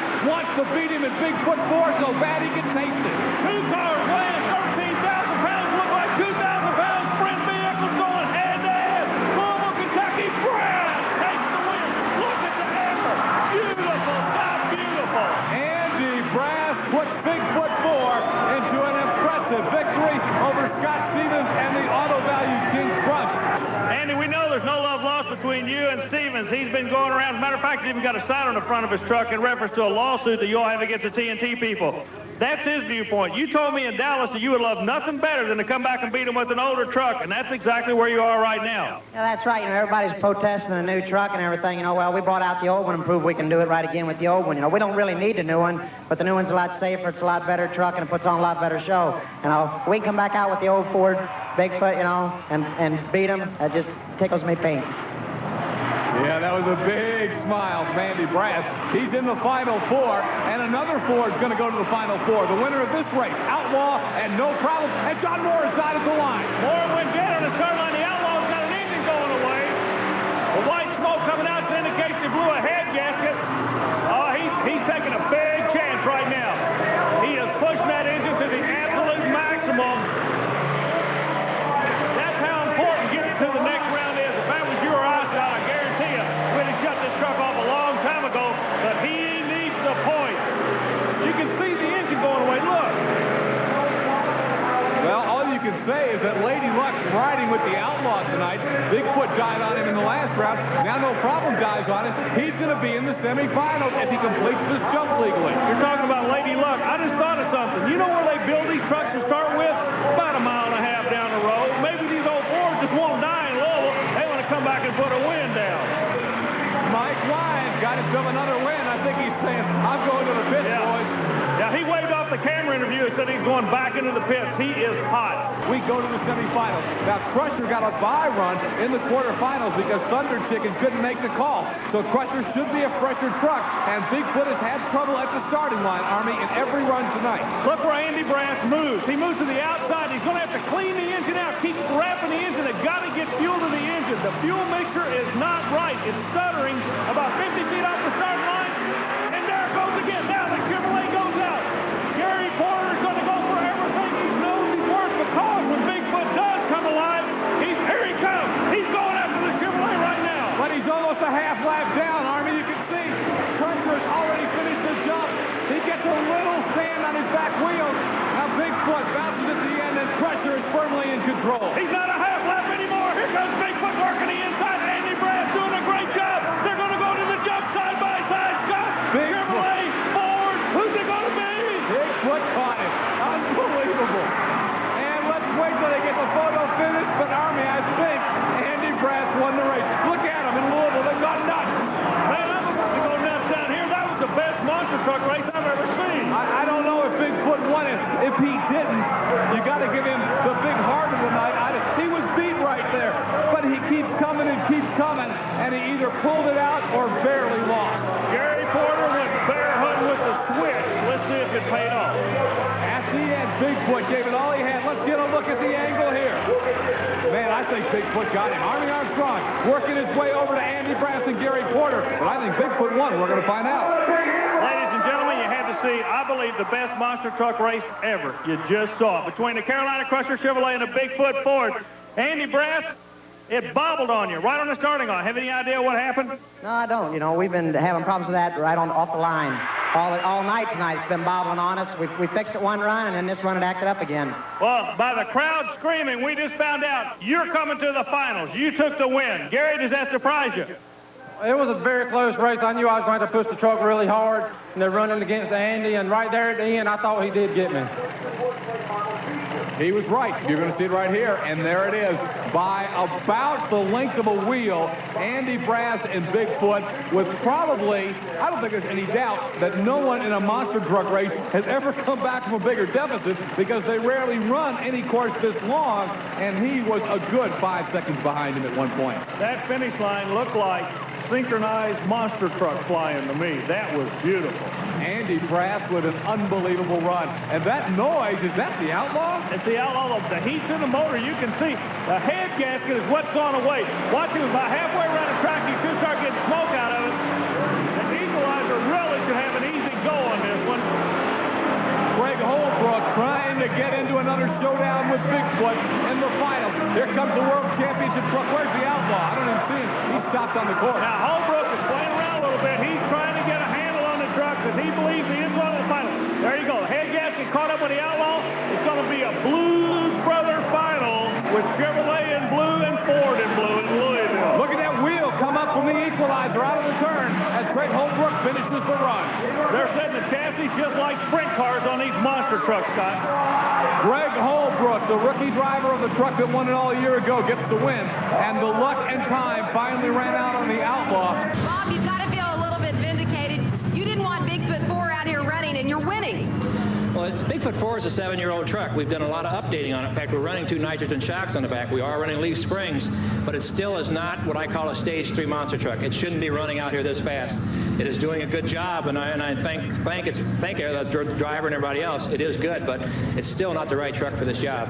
What's your secret to your success tonight? Good people. I got good drivers. I got good shop people. We spend a lot of money maintaining our trucks and having preventive maintenance. Just trying hard. Good luck to you. Thank you very much. Well, here we go. I'm going to tell you, the crowd is absolutely going bonkers here at Andy Vertrees' beautiful Louisville Motor Speedway for this final matchup. It's Bigfoot number 4 against Equalizer. Again, a slow start for Bigfoot. Equalizer is building a huge lead, but we've seen this before. And here comes Andy Brass, a full head of steam to the first jump. Now Bigfoot's got the inside. He got a little squirrely as he came off the first set. Equalizer trying to build up momentum on the outside. It's going to be another photo finish. Here they come to the wire. Oh my, another photo. It's too close to call. Equalizer and Bigfoot. What a race between the 2 greatest monster trucks in the world today. Or at least the 2 greatest monster truck camps, because Bob Chandler's saying, this is not my best truck, but I think he thinks this is his best driver, and Andy Brass is airing it out. Watch him come to the finish line. They almost collided. Look at that. Bigfoot almost landed on top of the Equalizer. Wow. Let's watch it from this angle and see if we can tell who the winner is. Again at the end, Bigfoot, if he'd have come toward the center another 6 inches, he would have absolutely landed on the Equalizer. Right here is where you're going to be able to see it, and you're going to tell it's the Equalizer by a half a tire. Well, we went to the final. We told you the story about the new All-American kid. He's for real. Greg Holbrook, but it didn't come easy, did it? No, it was a real close race. I couldn't tell. I just seen him in the air come down the side of me.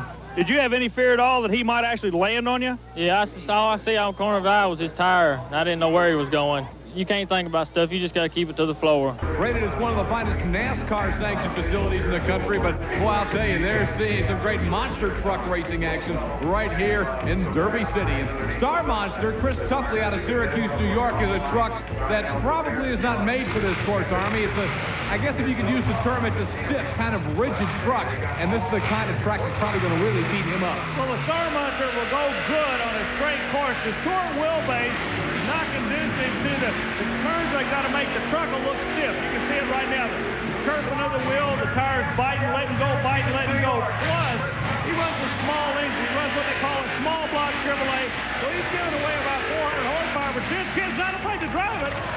Oh, look at that. He's staying after it, but, you know, he's giving these guys a big jump on him.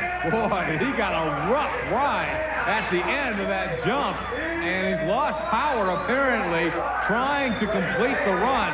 Well, he didn't get a chance to run last week. He was really anxious. They worked all week long. Boy, it'd be a shame if he won't make the first round call. Star Monster, well, he's got it fired back up, so at least he should be able to complete the run and get a qualifying time. Here comes Chris Tuffley again. Hey, he's just having fun right now. Time wasn't a factor here. He wanted to get a good flight out of it. Well, you know, we ran this track here last year. It's a pretty fun track. I like it.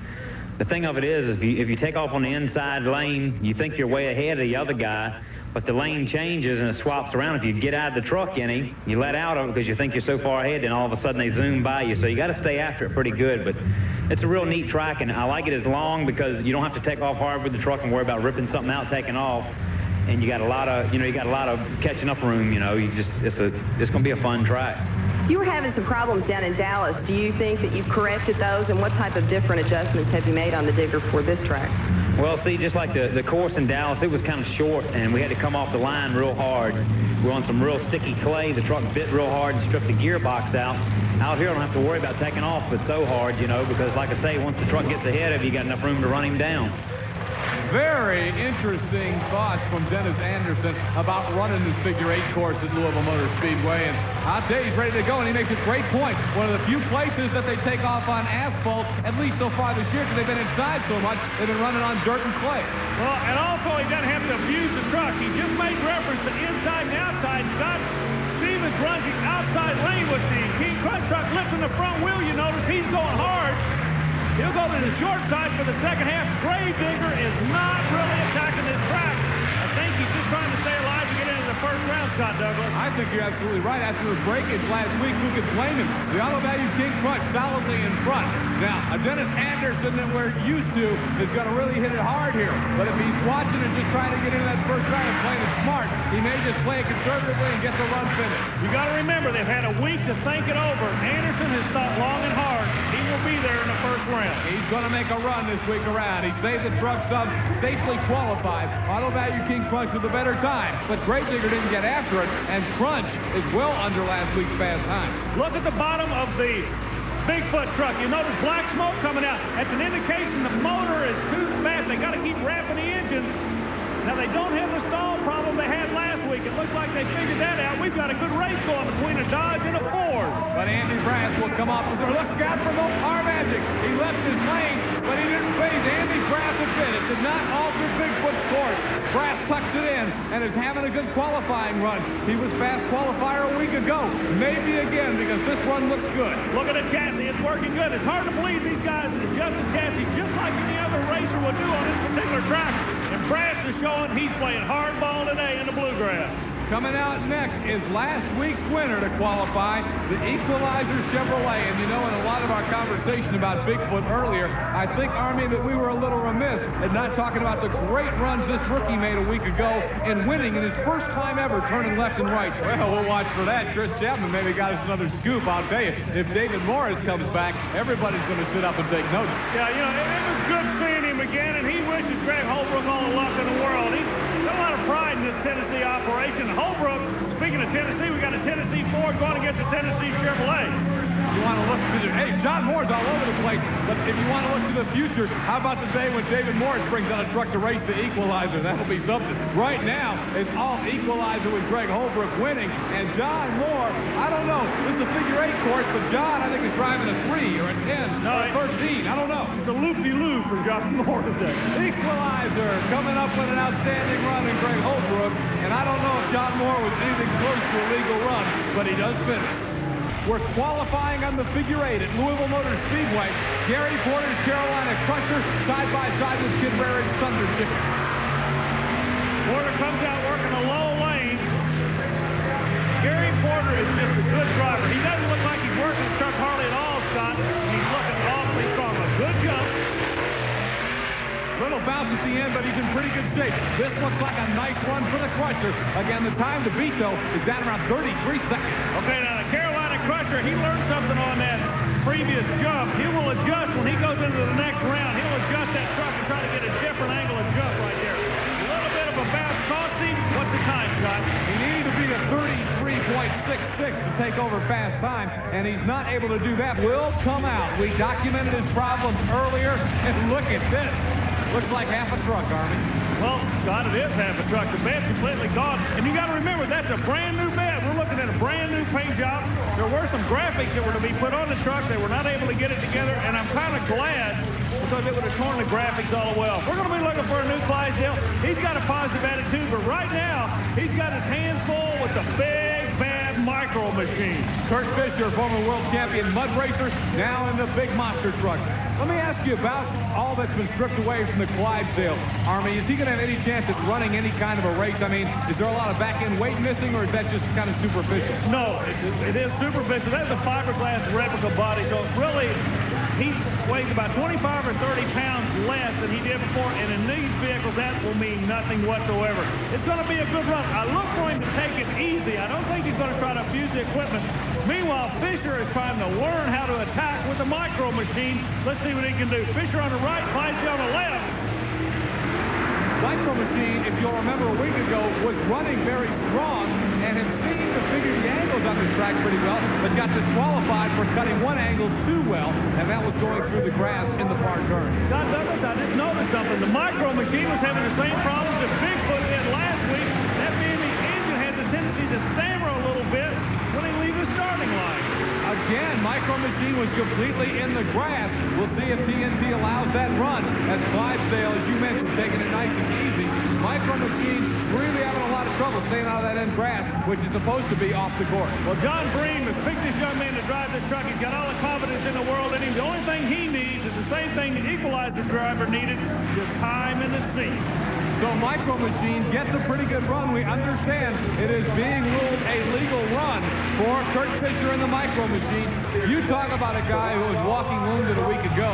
Mike Line and the Outlaw has been a real busy camper trying to get this truck ready to go. He won some races last week, but he was badly injured most of the time. You know, I'll tell you the personality of this guy. If he was a surfer, he'd be the guy that runs around with the toes on the nose. That means runs on the ragged edge, because he has done it ever since he bought into Louisville. He would not quit. Look at this. He's got an intake problem, and he's still hammering on that Ford. But Army, he looks a lot stronger than he did last week. Yeah, but when the heat comes in the engine, is when it'll have a tendency to go away on him. Wine is just slow on as hard as he can. I want you to listen to something, though. Listen for just a second. That sounds like an engine this week instead of something just pinging and knocking like a week ago. That's a good run, Army. Awfully good run, yeah. Wine will not roll over for you. If you're going to beat him, you got to punch him in the nose. But Trevor is out of action this week, and the Outlaw will probably pass him this week at Louisville. Everybody's chasing the points. The payoff comes at the end of the year, and every run is important. Scott Stevens looks good, comes out. He'll be running the high side of the first half. Auto value, Cobra seat special. Look at Bennett Clark. He's on the inside. He's running a good race right now, and Stevens is starting to unload the chassis. Let's see how they hit the cars. I don't think Bennett Clark can lead. He hasn't got anything to jump for. Clark will not attack the cars, but keep an eye on Stevens. Scott Stevens may be preparing for the next round. We'll see how hard he goes to the corner. By how hard, I want you to watch the left front wheel. There you go. He's running it hard, Scott. The Auto Value Team Clutch Special knows he's got to win, and he's going to save the equipment. We'll see Scott Stevens coming back in the quarterfinal round of competition as he gets the win over the Clydesdale. He was setting the chassis on the flat part. He knows what it'll do in the air. He's just getting it to handle on the ground. Scott Stevens and the Auto Value King Crunch with the win, and now Bennett Clark's going to take Clydesdale back to Powder Springs, Georgia, and he's got a lot of work ahead of him, but he plans on rebuilding the truck and coming back strong.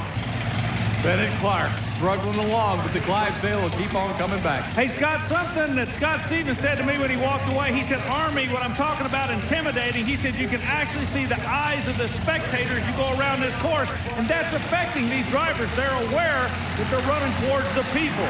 Again, though, it's not affected Andy Brass or Greg Holbrook, and they remain the guys to beat. But here are two trucks with a shot at him. Let's see who wins this race. Carolina Crusher against the Micro Machines. Maybe the most even matchup of the first round. One thing you notice is both trucks literally are attacking the track. Porter comes over first. Then the Micro Machine. No, he skies it. He's in trouble. Stop. Oh, he gets it down. Can he get it stopped off the wall? No, he's into the wall. The Carolina Crusher smacked the wall.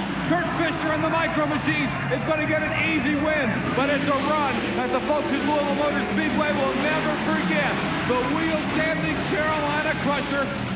Man, we're seeing it all in Louisville, Kentucky. Now, these people in Louisville, like I said, they bought a ticket. They're going to see a war.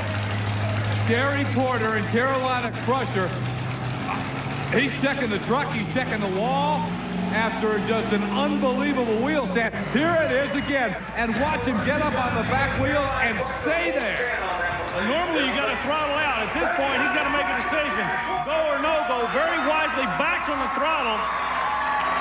Shuts it down. Some good driving. Porter is just a good monster truck driver, Scott. He hit the wall, but I don't think enough to do a lot of serious damage. And then Kurt Fisher went on to get the win. Here they come across. Man, Gary Porter's going to wheel stand it right into your living room. Watch this. Camera angle, America. Take a ride. That's unbelievable. That is unbelievable. And the guy standing with a camera got a great shot. Normally when you're in trouble, you throttle out. He had to break it and settle it down. Gary Porter, first of all, are you okay? I'm fine. I've never seen you do that. That had to be an eerie feeling. It was. That was one of the wildest rides I've ever took in the truck. You know, I'm fine. The truck's fine. You know, I was wanting to stay in it as long as I could, and when the front end was up so high, I couldn't see exactly where I was going, and I knew I had to be getting close to the wall, so I let out of it and hit the brakes to bring it down, and I was right on the wall, and I couldn't stay out of it. For first round competition, and it is the Grave Digger ready to do battle with the defending world championship truck, the Equalizer, and its new driver, Greg Holbrook. Man, oh man, this ought to be a dandy. Dennis Anderson has got to be kind of in a quandary right now. How hard does he go in the truck? Every time he's gone hard lately, he's hurt himself, but it's not like him to not give it everything he's got. God, I tell you what, I am not looking for a hard run. I'm sorry, I know it's not what you want to see, but the Grave Digger is not a... There you go, exactly. He's died. That's not a hard run. He's just died. Meanwhile, Holbrook is trying to get what we were talking about earlier, time in the seat. Every run, he learns something. Look at this. He attacks the track, comes over, keeps it close to the car. Now watch him. He'll really start to work on a flat tire. Meanwhile, Anderson and the Grave Digger motoring through. They might meet at the X. They might meet at the intersection. This could get spectacular. Oh, no. That Grave Digger lets off of it. Equalizer finishes the run. Well, you're talking about figure-8 racing. What makes a figure-8 stock car race is cars coming at each other in the X, but it wasn't designed for monsters to do that. That would have made Andy Vertrees world renowned if he had the first monster truck figure-8 collision. Yeah, man. All right, here we go around. Dennis Anderson, the Grave Digger, just doesn't seem to have it. He'll come off the turn and complete the run. Hey, he's picking up RPMs. Oh, he's going to show off. Selling some T-shirts right there. Pieces coming out from underneath it. Stuff flying apart. Like we say, Anderson has one truck only. He's trying to do, I believe, too many things with that one truck, and it's costing him in points. That may cost him next week because it looked like things were flying out from underneath of it again. He puts on a great show here at the end, but what did he do to his truck? He gained nothing by this except putting on a show, and it looks like he cost himself a lot. We'll find out how much it cost him. Chris Chapman has got him in the pits. Chris? Dennis, let me ask you this. It's the same dark cloud that's following Bennett Clark around following you? I think so. I think my cloud is following Bennett. What in the world happened this time? Well, I think when I come off the line, I came off kind of hard and it rung a rear axle. So I just eased off up until the end of the course. I just skied it out. I had to go for one more air ride before I put it on the trailer. Yeah, you did. We noticed that. Why did you do that? Well, I done it for the fans, really. I mean, it was really a pretty bum run, and I figured that if I had my moment built up, I could get some good air out of it, and that's what they're here to see. Dennis Anderson, always the true sport. Good luck to you, and the race is coming up in Richmond. All right, thanks. You know, if I can make one point off what he said, that is why Dennis Anderson is so popular, despite the fact that lately he hasn't been winning that much. he hasn't lost much popularity, and that's because he's still, if he's not going to win, he is going to entertain his fans. And they buy T-shirts and hats with Gravedigger on it. That's what he calls a T-shirt run. Speaking of a run, here we go. Star Monster going after No Problem. GMC and Ford. Star Monster of the GMC out of New York. The Ford from Tennessee. John Moore and No Problem. Two of the shortest wheelbase trucks on the circuit running side by side. They're going to hit the jump side by side. Ford, Chevrolet, Ford goes first. John Moore. Now Moore has the inside for the second half. The GMC trying to come back on the outside. Chris Tuffley and Star Monster, but he's given ground, and John Moore looks good on the inside. The No Problem Ford Bronco, and it's a little smoother run for John than his qualifying attempt.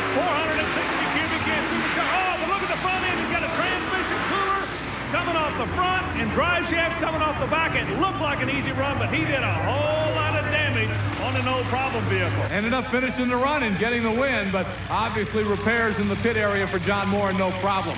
The outlaw, Mike Wine, surprisingly fast in qualifying, takes on Kid Rarig and the Thunder Chicken. Let's watch it. Mike Wine is running a new truck. He's running an old engine. When he gets a new engine in a new truck, he's definitely going to be a player. But right now, look at the chassis. You notice the chirping, the bite. Watch it. I'll tell you, Mike struggled all last week, but he is really looking strong today.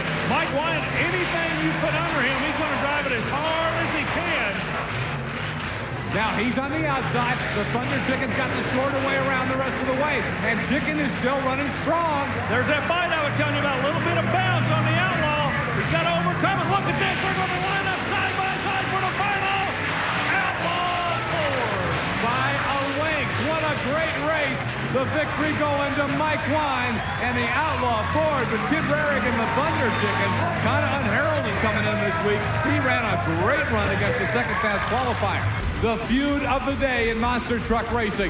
Bigfoot having to run the Bigfoot Ford when they want to run the Bigfoot number 8. And Auto Value King Crunch, the one truck that really does a lot of talking against Bigfoot's new truck. Once again, Bigfoot standard just a little bit. The brass back in the throttle trying to reel Stevens in. Look at Stevens. He's yanking it right front wheel. Man, no love lost right here, Scott Douglas. Andy Brass skies again and almost sweeps the entire run of cars. Here they go to the turn, side by side.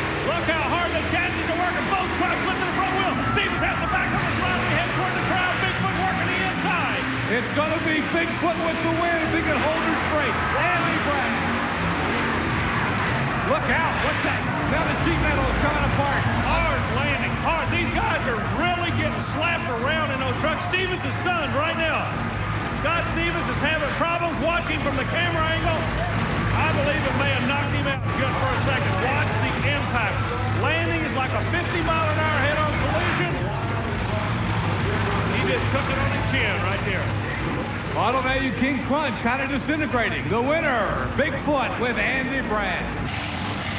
Micro Machines lining up again on the far outside. Kurt Fisher, that gives him an angle to the turn as he races Thunder Chicken. Now, Thunder Chicken, if you got to pull for an underdog in today's competition, it's got to be the Thunder Chicken because Kid Raring down on horsepower, but it just keeps hammering away. And look at this. He's making life miserable for the Micro Machine right now. Chicken's got the lead, but now Micro Machine's got the inside groove, and he's looking good. Kurt Fisher. Yeah, Chicken goes dead coming off of the jump. Fisher's going to go to the next round, it looks like, Scott. The Micro Machine looking strong, and the Thunder Chicken looking dead in the water. Kurt Fisher wisely sees his opponent is beaten, will ease over the car, save the equipment, and go on into the semifinals. Micro Machine getting the victory over the Thunder Chicken. Kurt Fisher out of Jefferson City, Missouri. Thunder Chicken is refired, and he'll go ahead and finish out the run. But he is beaten by the Micro Machine here this afternoon. Your winner, the Micro Machine, Kurt Fisher, and Army Armstrong standing by with him right now. Here comes the two trucks that battled for the World Championship 1 year ago, side by side. The World Champion Equalizer and the defending runner-up for the World Championship, the Carolina Crusher. What you're looking at are two different ideas on suspension. The yellow truck, the older suspension, notice how much taller it is than the blue truck. The Equalizer with the rookie driver runs a lower profile, and it seems to work a whole lot better for this kid out of Tennessee. But the North Carolina driver is really making him work for it, Scott. Let's watch how the Crusher handles this course, because, Army, Gary Porter's not far from decision time. He's close to having a new truck ready, but he loves the way this old truck runs. I was jump out to the left.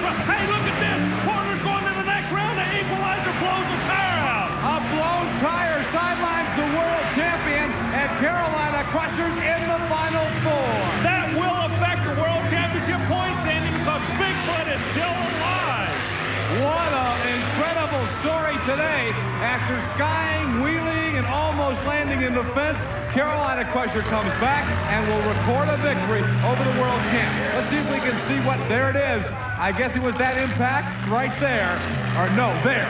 That's what blew the tire out on the equalizer. That second hard shot onto the asphalt at Louisville Motor Speedway. Speaking of what got him there, two Fords side by side. The Outlaw from New Jersey and the Tennessee, no problem. Boy, you talk about the Comeback of the Week award. A week ago, Outlaw was sputtering and putting around and got a couple of breaks to win races. Today, he has just flat looked strong. He's looked awfully strong on a very, very hot day. Works the inside of the truck. This Mike Wine kid is good. You're not going to rattle him. The truck is not handled real good. You see it kind of bouncing around, chirping, but he stays after it. That new Nick Rossi suspension is looking as smooth as this looked, too. You know, he was a finalist in Dallas one week on the Speedway course. Look out, John Moore! Moore just about disqualified. He does disqualify himself. The Outlaw will move to the next round. But John Moore's not quitting. Look at this. John Moore's going after him. He's not worried about a DQ. Here he comes. Outlaw's got him beat against John Moore. Turned that figure 8 into a 9 or a 10, but he gave it a wild run. Mike Wine wins it nonetheless in the Outlaw. It's time for the semifinal round on Tough Tracks. Micro Machines, the new Chevy, the Bigfoot 4 Ford. Here they go. Andy Braxton figured out that start line. He's dialing in a horsepower, so he doesn't have to miss and have the earlier rounds. Definitely to his advantage. Look for Braxton on the finals, making it look easy as he goes to the short side of the course now. Oh, Bigfoot across the cars for the first time. Andy Brass turns it back in once again, and he is looking good. The Bigfoot Ford is running strong. Fast qualifier today, and looking very quick on this semifinal run. Like we said, this truck actually started its life about a mile and a half away at the Louisville Ford truck plant. Wouldn't it be ironic if it took the win here? Driving because John Pyan is injured. Andy Brass is making Bigfoot 4 not necessarily run like Bigfoot 8, but he's driving it with the same aggressiveness, and I think he's taking a lot more of a beating than he's used to taking in the Bigfoot 8 truck. Well, I'll guarantee you that. He's getting slashed around in the truck. Look at him whip back and forth. He'll tell you that, too. But he's not backing off because of the different truck. He is running strong. Chevy and Ford matching up again. It's the Carolina Crusher Chevrolet and the Outlaw Ford. This should be a dandy. The man who should not be here is the Outlaw Ford of Wine. We told you a minute ago, if he were a surfer, he'd run with the toes on the nose. That means he lets it all hang out, and it's working for him right now. Look at this. He's holding off the Carolina Crusher. You see Mike Wine mowing over a bunch of cones. The ruling is as long as he doesn't impair the other man or go completely in his lane, you will not be DQ'd for running over cones. Scott Douglas, you talk about drama.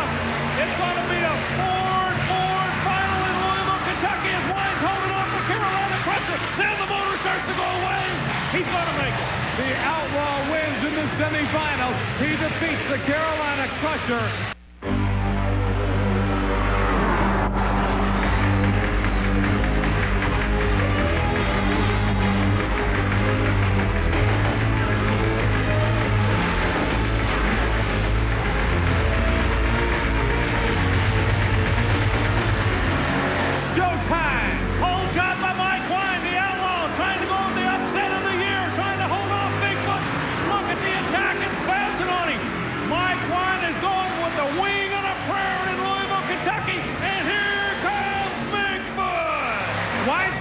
Stretching the advantage coming down the chute. Wine's in great shape. Bigfoot coming back on the inside. Brad's trying to work him hard on the inside.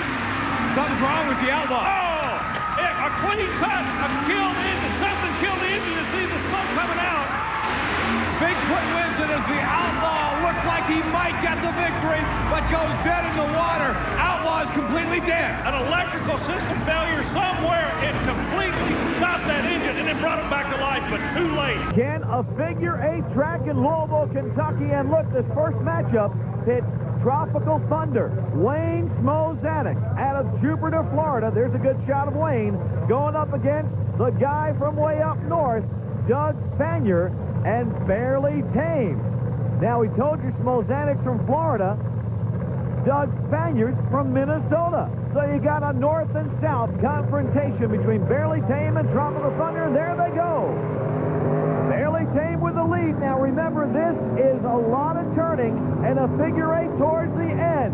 They come around. Barely Tame seems to have it over Smolzanic. He's in the outside lane. They come over to hit the cars.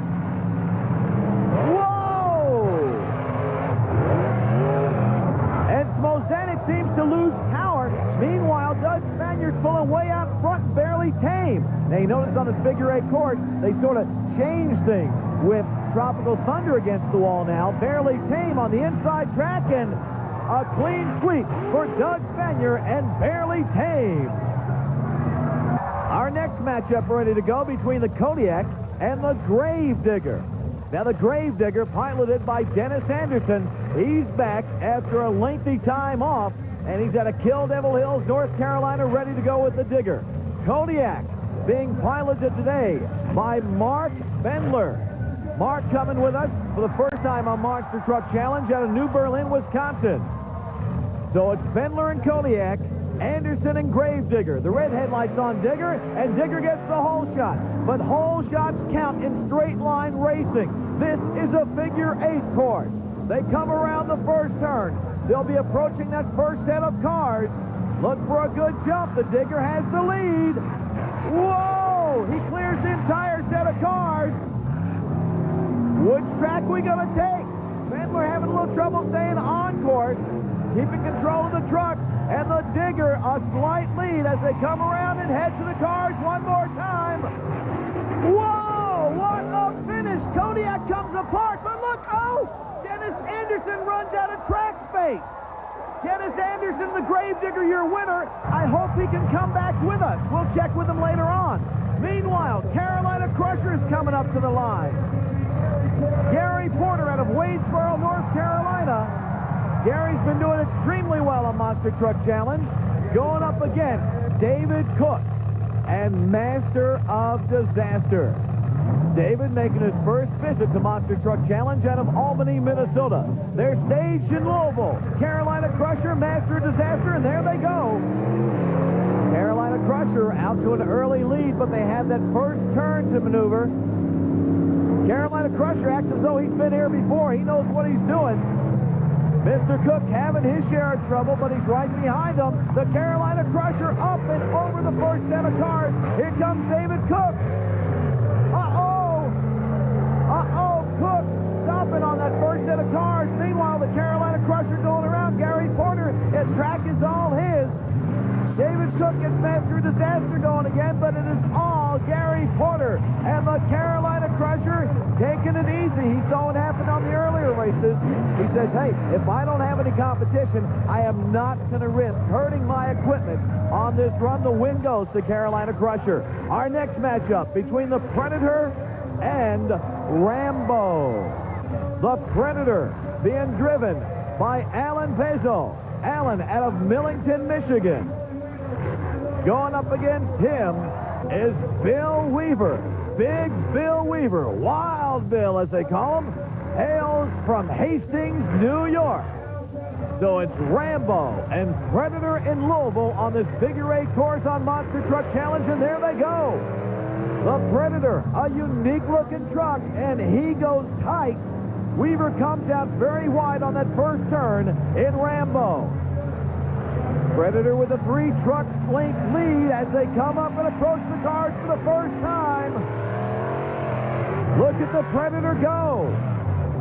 Goes into that turn. He's in the outside lane now. Meanwhile, Rambo way behind. Can the boy from New York catch up to the Predator? It's all Predator in this race. Alan Pezo, the Michigan boy, picks up a win in Louisville, Kentucky on this tough Monster Truck Challenge course. Here's a matchup. Chuck Hawkins and the Excalibur up against David Morris and the Equalizer, Smilin' Dave, and you can see right there what we call the boy from Springfield, Tennessee, Smilin' Dave.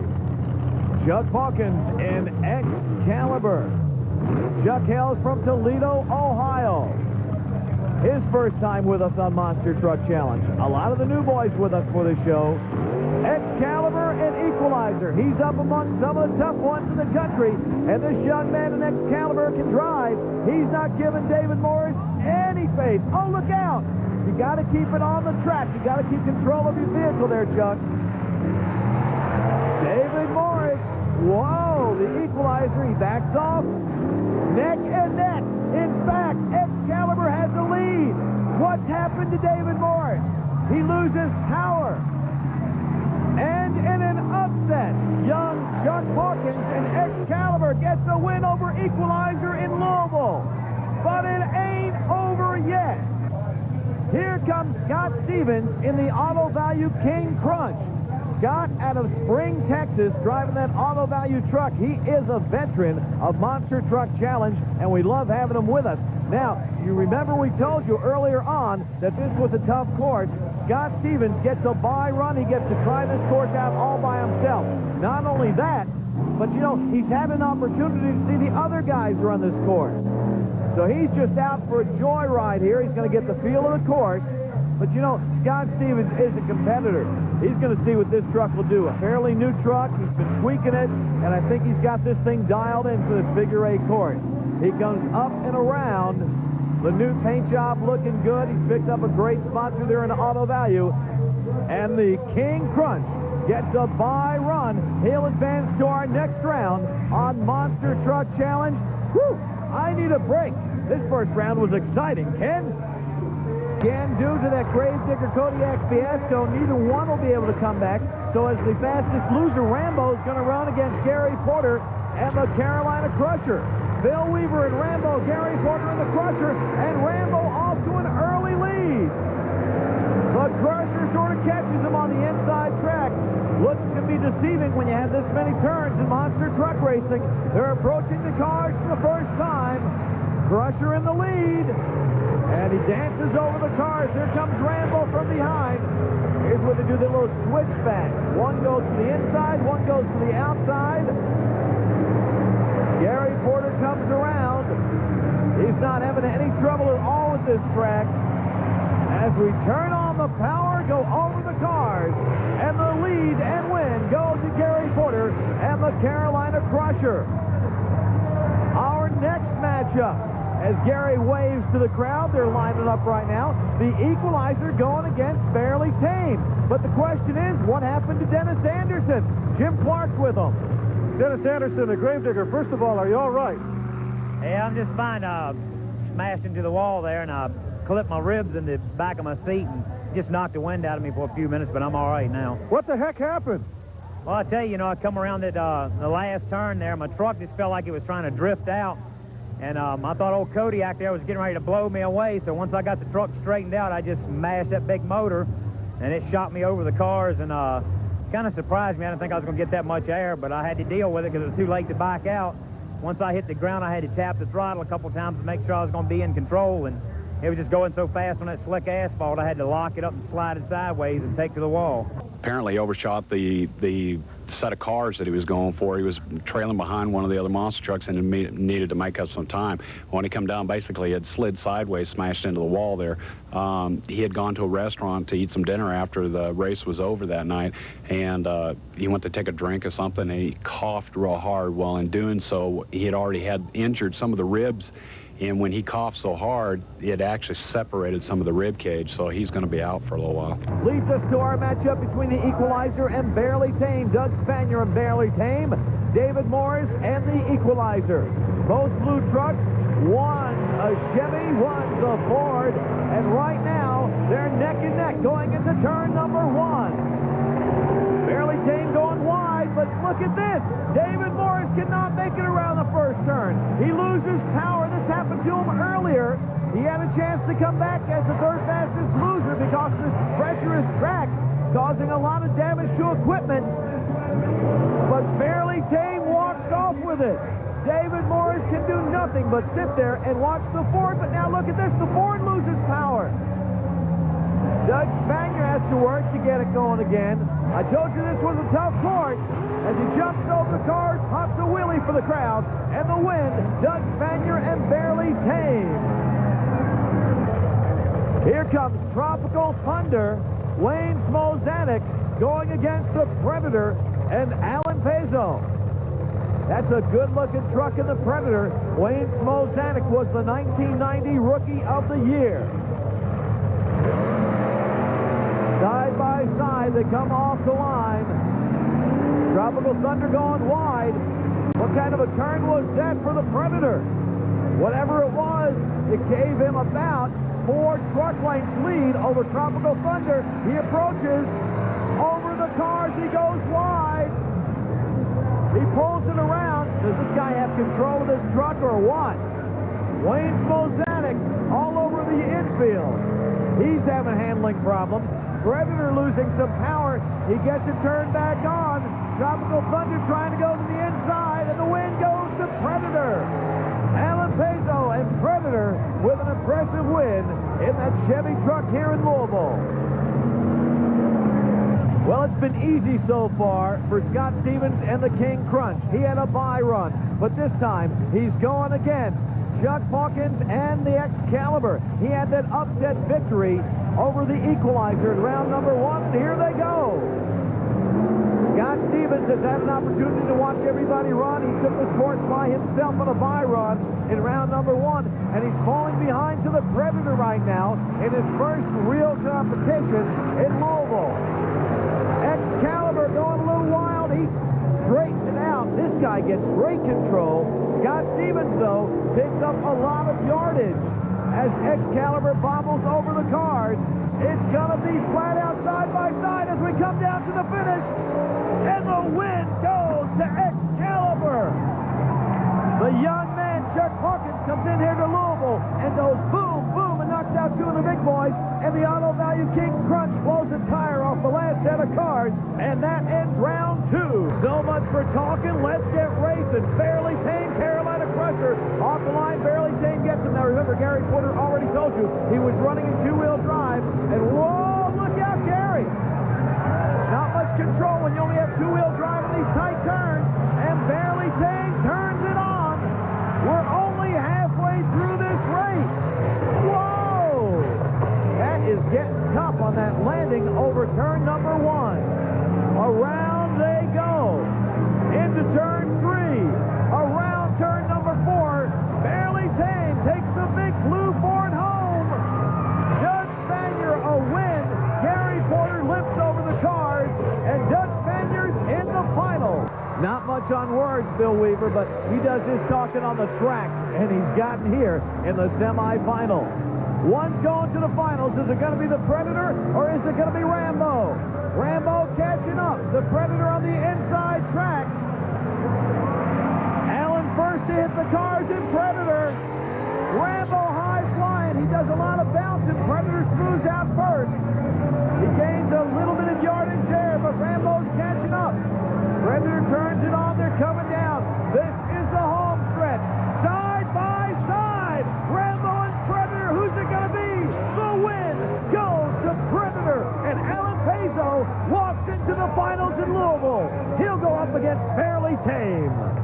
Predator, Barely Tame. Make your pick because we're ready to go.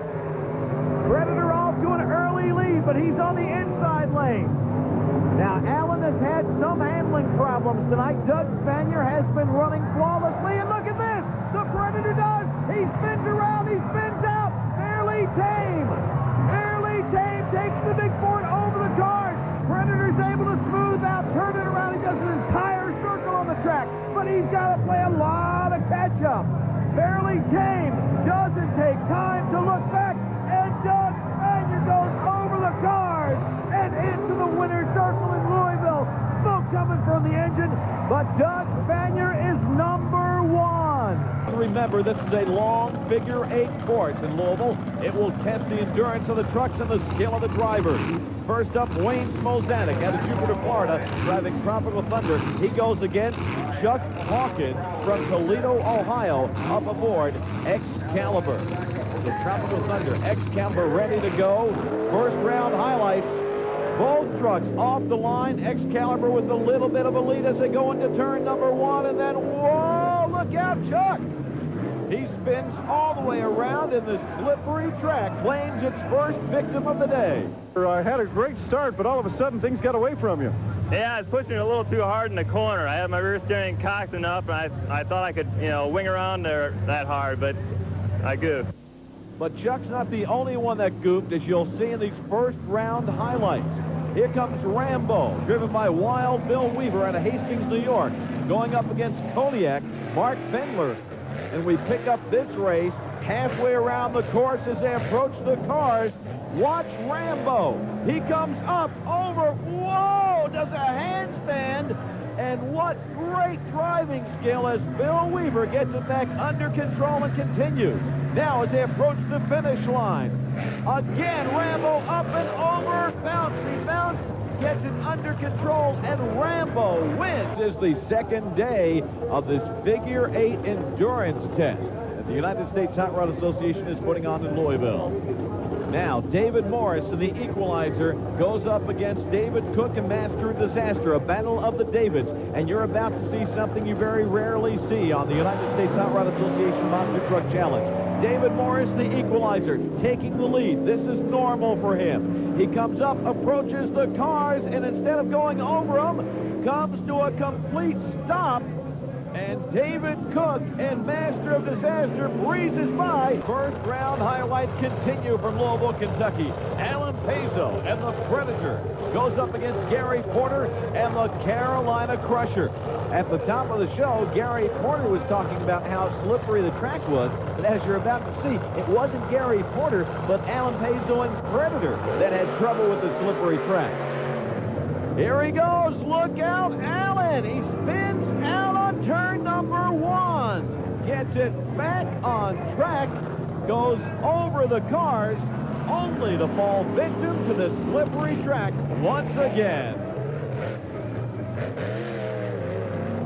You had a great start, but things got away from you. What went wrong? Well, got a little slippery there in the first corner and spun out.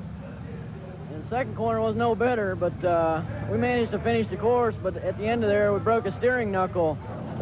First round highlights continue. Scott Stevens and the King Crunch out of Spring, Texas, goes up against the guy who had the wildest ride of the day in Louisville, John Moore, and no problem from Lafayette, Tennessee. Now, did you ever wonder what it would look like to have a monster truck go around a figure 8 course with just rear steer? John Moore is going to show us.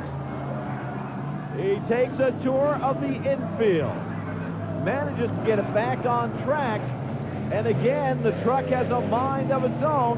John looks at this track from every conceivable angle. He looks like a sailor on shore leave, but again, great driving skill, straightens things out, over the cars. He does manage to finish the track, not the prettiest run we've ever seen, but you gotta have front steer to negotiate figure 8.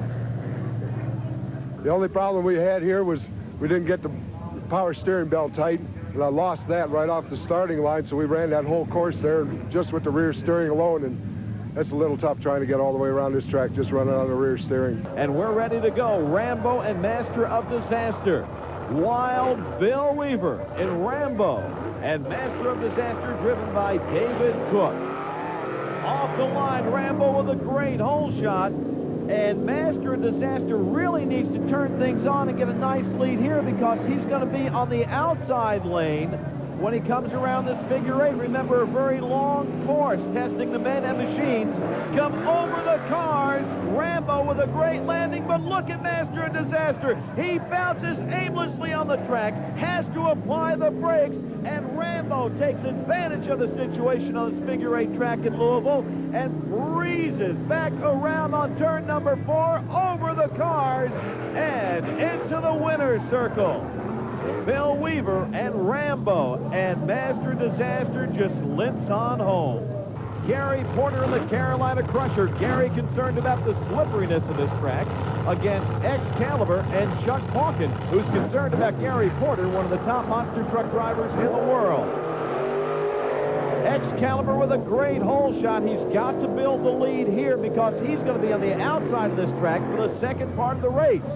Gary Porter playing catch-up, but Chuck Hawkins and Excalibur says, no way, this one is mine, I'm not going to let you get it. Around that turn number 3, Excalibur's actually opening up the lead further. This guy is driving his heart out. He says, Gary Porter, you may be one of the top, but I deserve to be up there, and I'm going to show you why.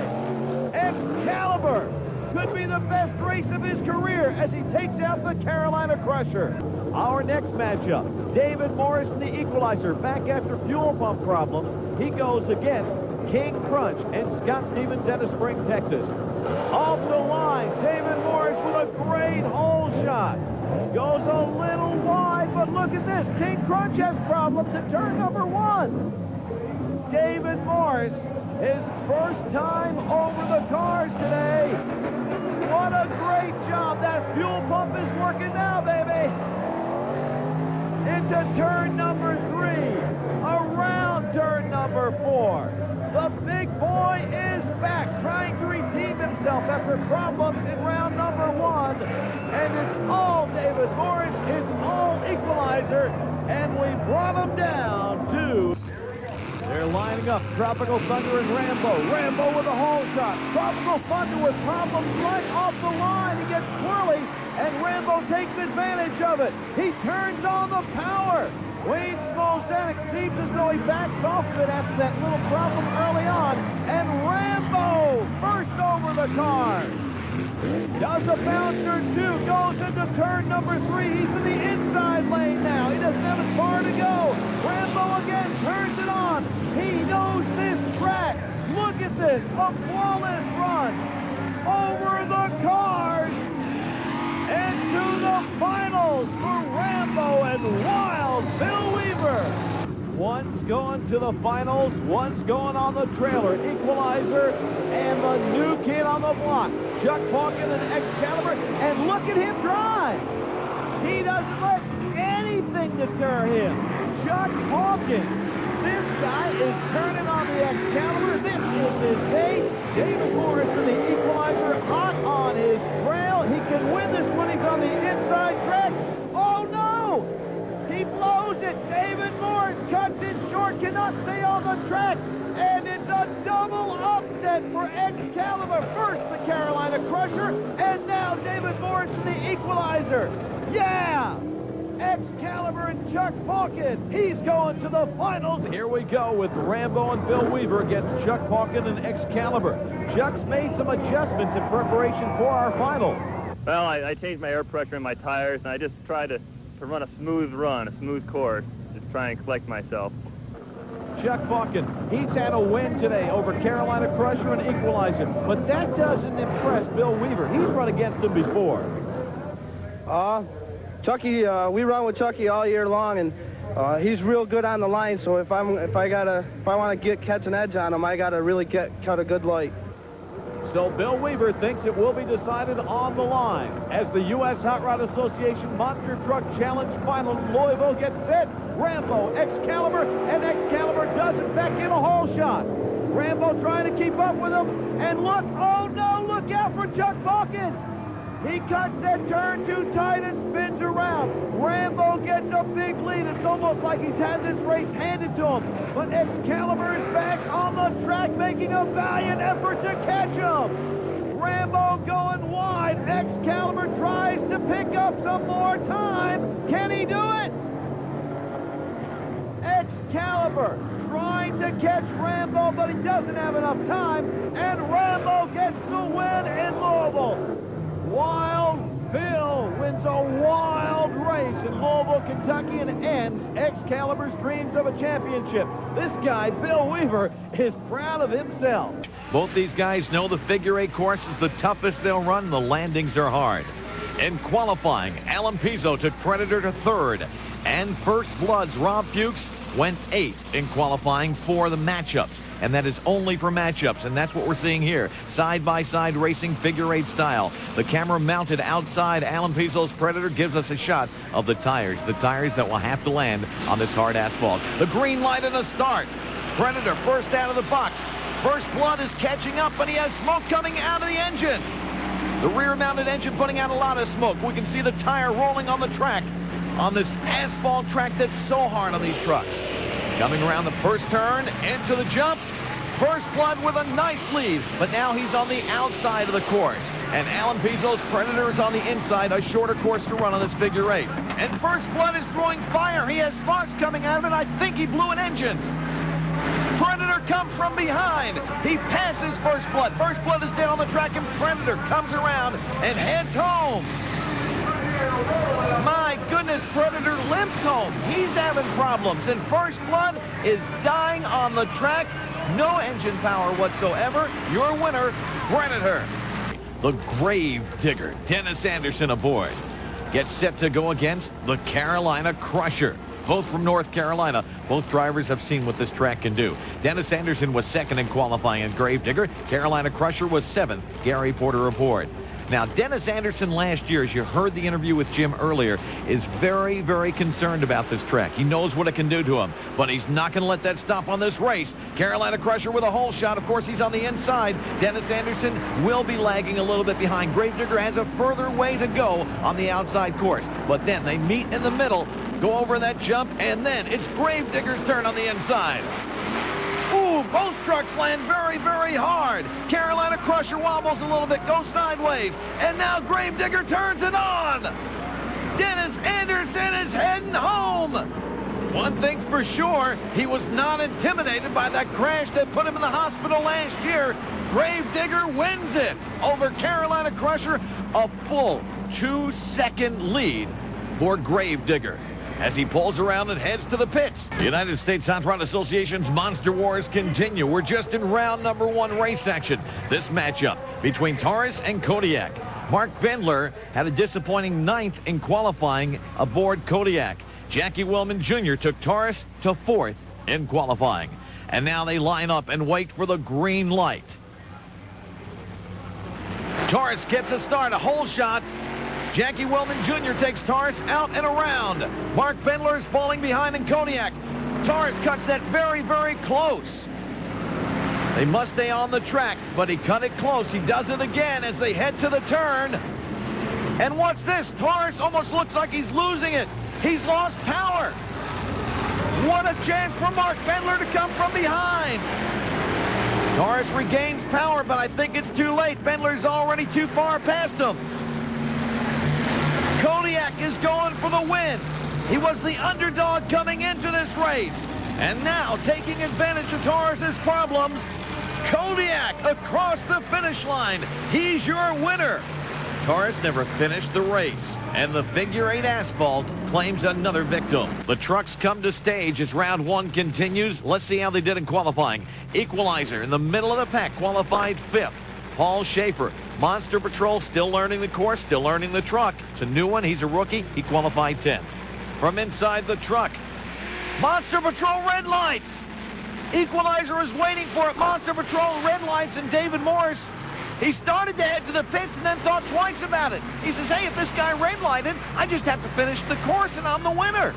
And Monster Patrol doesn't even know it. Monster Patrol's still racing and beating up his truck in the meantime. David Morris being a very, very smart veteran, and this is the difference between the rookie and the veteran.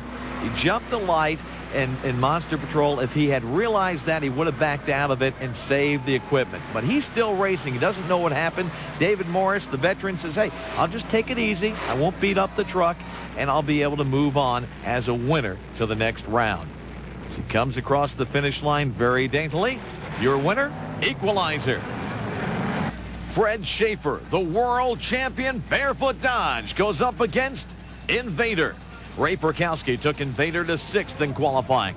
The world champ Fred Schaefer, Barefoot, 1st in qualifying, the fastest truck here in Louisville. Invader and Barefoot, a Ford Dodge matchup. The green light signifies the go, and Barefoot with a slight hole shot.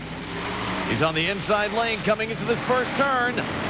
Invader falls behind. He's going to have to catch up. And the world champion is showing us how to drive. Cuts it very, very close in the inside lane. And now over the cars, a great leap. We've seen other trucks break when they do that. Invader leaps, and he's still in the ball game. Both trucks running well, just Fabulous racing. Barefoot in the lead. Invader coming from behind, but it may be too late to catch the world champ. He's up and over. Barefoot wins it. 37 seconds flat, the fastest time we've seen in Louisville. The trucks are staged, running on asphalt. Predator takes off, but already Equalizer's opening up a lead. David Morris in the Equalizer in the outside lane is opening up a lead over Predator. David Morris, the shot from inside the truck. You can see how the drivers are bounced around. They approach the cars. Over goes Equalizer. Predator 2 seconds behind. And now Equalizer really turns it on. Cuts it very close into the turn. Goes wide now on the outside. And he is heading home. It is all Equalizer. Up and over. Equalizer. David Morris up in the cockpit being thrown all over. He wins it. So there's the story to watch. But right now, it's Carolina Crusher and Kodiak at the start. Mark Bendler aboard Kodiak. Gary Porter and Crusher. The green light. They're off. And Carolina Crusher opens up an early lead on the outside lane. Kodiak battles back. Carolina Crusher comes into turn number 2. They are heading for the big X in the middle of the track where the cars are in the big jump. Up and over. And Kodiak loses the front drive shaft over the cars. It's all Carolina Crusher now. But Gary Porter is totally unaware of the problems Kodiak's having. He's still racing. He's flat out racing, and he's heading for the finish line. In the air over the line, Carolina Crusher moves on to the semifinals in Louisville on the figure-8 course. The question is, the quick repairs to Gravedigger, can they hold up to this tough course? The green light and a go. Invader comes out offside. He hits the tire, but it's a legal start.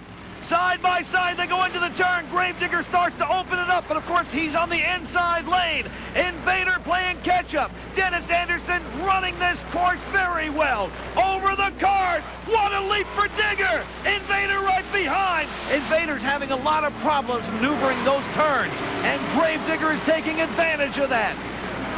Gravedigger wants to stay away from the wall. Dennis Anderson sees the finish line, and he's heading for home.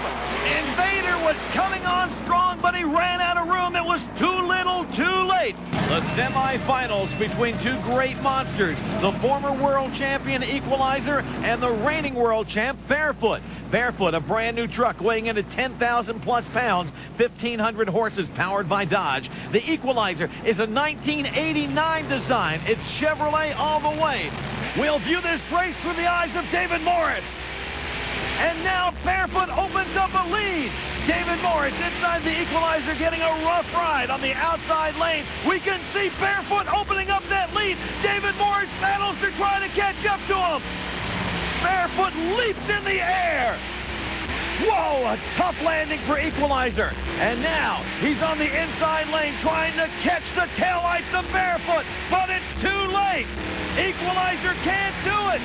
Barefoot is already over the finish line. Barefoot wins. He's in the finals, and Equalizer has lots of problems. Equalizer breaks at the end. There's smoke coming out of the engine.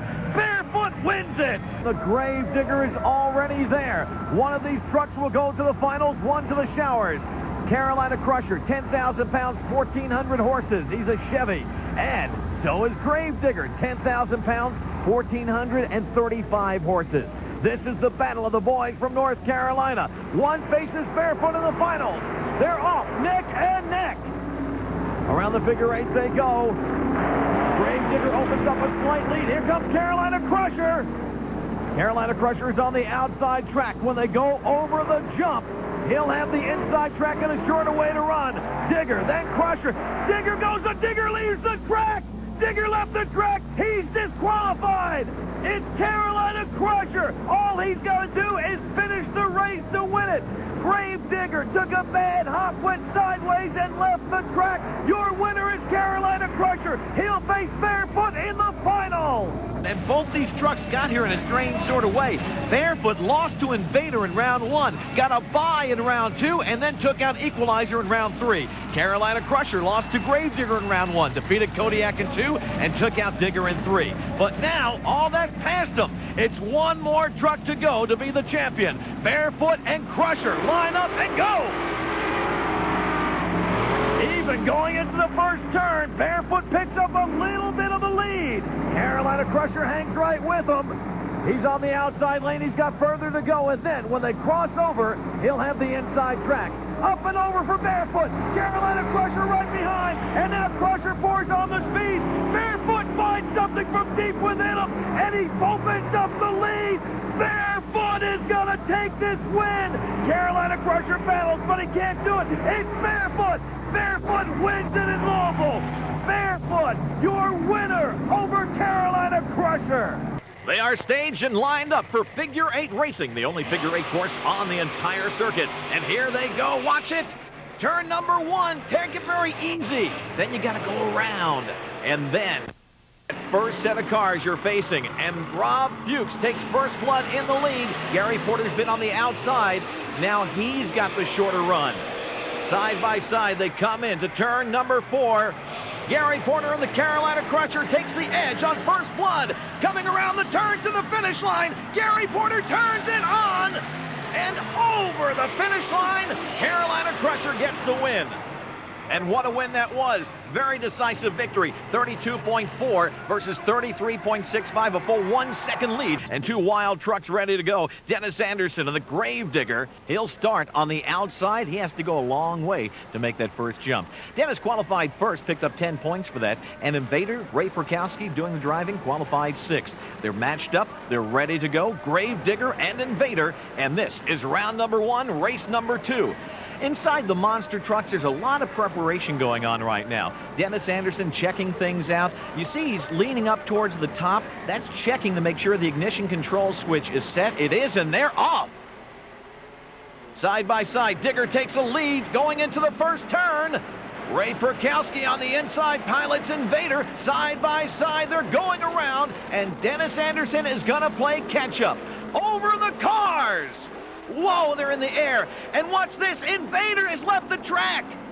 Invader went sideways. A bad bobble. It's all Digger. All Dennis Anderson has to do now is drive it home. Invader went a bad hop.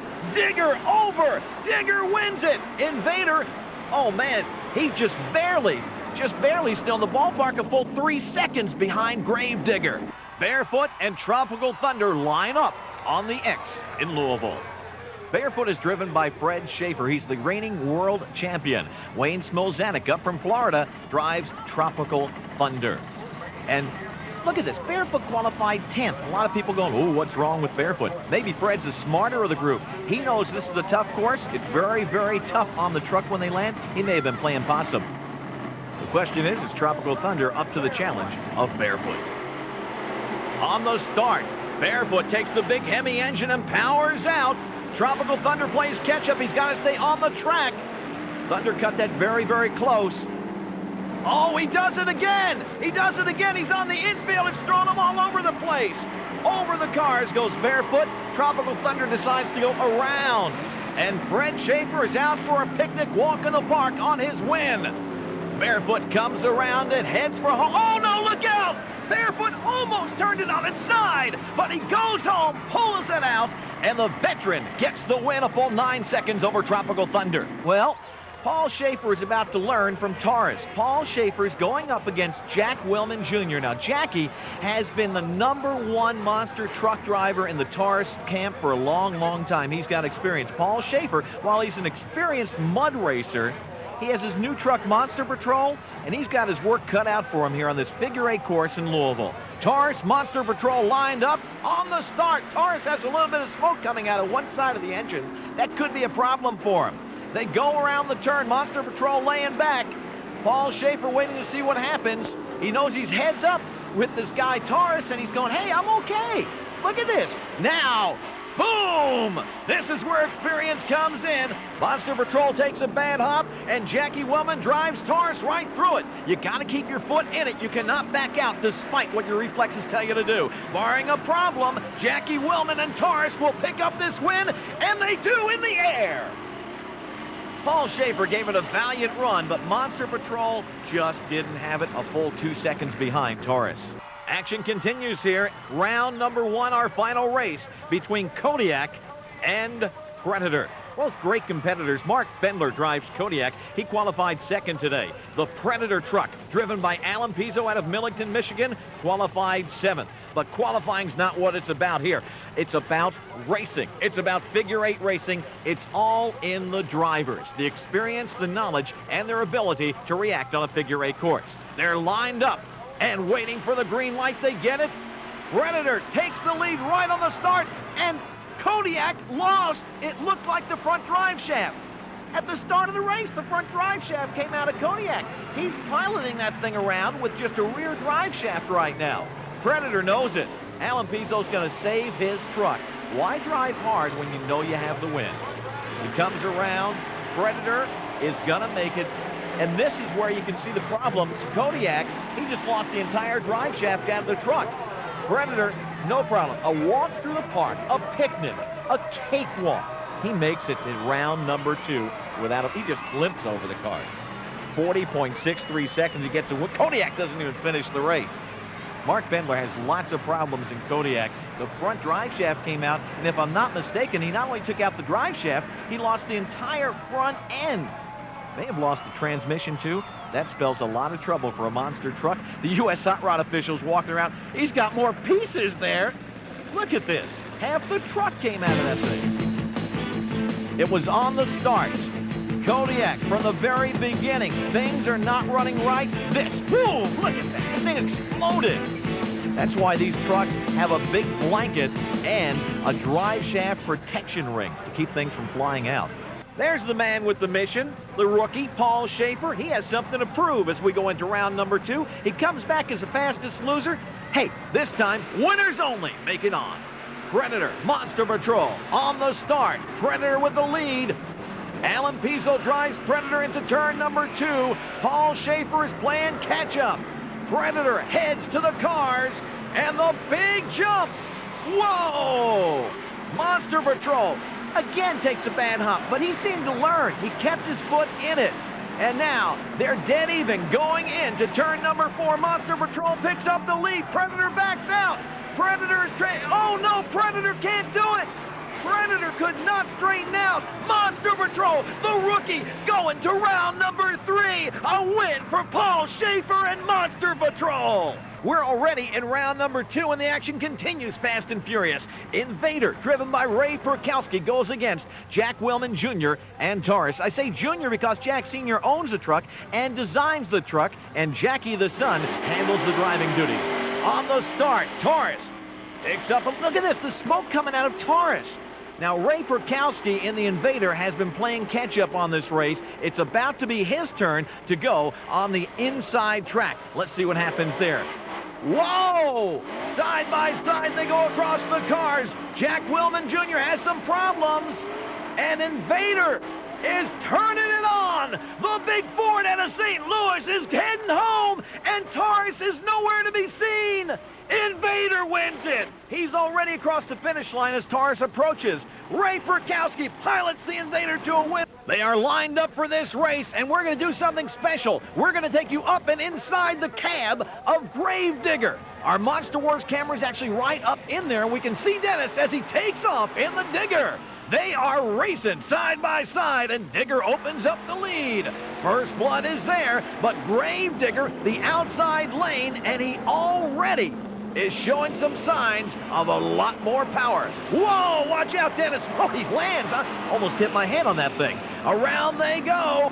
And Dennis Anderson has never had a win here in Louisville. 1993 may be his year, because as he jumps over the cars, he's in the semifinals in Louisville. Gravedigger registers a full 3-second lead. Who's going to go to the semifinals? Will it be Carolina Crusher or Barefoot? Now, for this race, we've done something a little special. We've put a Monster Wars camera on the front of Carolina Crusher. You're actually going to see what the driver sees as you go for a ride inside the big monsters. We are lined up in Louisville. The official gets out of the way. Wait for the green light and showtime. Barefoot and Crusher, here we go. A puff of smoke out of Carolina Crusher. Barefoot and Crusher side by side. They go into turn number 1. This is really evenly matched. And now into turn number 2. Carolina Crusher falling a little behind. He's on the outside lane. Fred Schaefer, you can see Barefoot going to the jump. This is the view Gary Porter has. Barefoot, he turns it on. Carolina Crusher has to play catch-up. He does a good job of it. Carolina Crusher takes the lead. And the win goes to Gary Porter. Crusher smoking. He gets the win 0.04 of a second over Barefoot. On the replay, we can see the great job of driving Gary Porter does. He was on the outside lane, but now it's inside. He drives very, very close. He cuts it close. He really has control of this truck, working that front and rear steer, and takes it home for the win. Gary Porter, he's going to the semifinals. Barefoot heads home as they line up. Let's take a look at the stats on our two competitors for this semifinal race. Gravedigger, Dennis Anderson up in the saddle, the 10,000-pound Chevy bow-tie block engine powered by 1,400-plus horses. And the Rodec 557 powers the big Carolina Crusher. It weighs in at 10,000 pounds, again, with 1,400 horses. Very evenly matched. This could be the race of the night. Crusher and Digger, wait for the green light. It's showtime! A puff of smoke out of Carolina Crusher, evenly matched going into the first turn. Around they come. Gravedigger trying to keep up with Carolina Crusher. He has the longer way to go as they approach that first set of cars side by side. Oh, they jump over the cars. And now we're going to find out who the toughest monster truck is. Gravedigger opens up a lead. Carolina Crusher battles to come back. Dennis Anderson doing a super job of driving. And Dennis Anderson just drives his way into the finals in Louisville. This could be the first time ever he gets a win. The time, 30.12. They are lined up waiting for the green light. Monster Patrol first on the light. What a great job with that reaction time off the line. That's going to help him. Monster Patrol into turn number 2. Invader lagging behind as they approach the set of cars that's going to launch them skyward. Up and over. Monster Patrol has a lead. Invader tries to correct it. He's all over the track. He straightens out, and Monster Patrol still has that lead. Whoa, Invader, look out! Monster Patrol may have a win here. Monster Patrol, it is all Monster Patrol. He's going to the finals. The rookie's going against Gravedigger. And what happened to Invader? He's backing up. He's still trying to finish the course. What a disappointment for him. He's going to have to do something to take out Gravedigger. Monster Patrol, the rookie, goes against the big boy Digger. They wait for the green light in Louisville, Kentucky. This is our final. On the line, Marianne's watching her man as he goes against Gravedigger.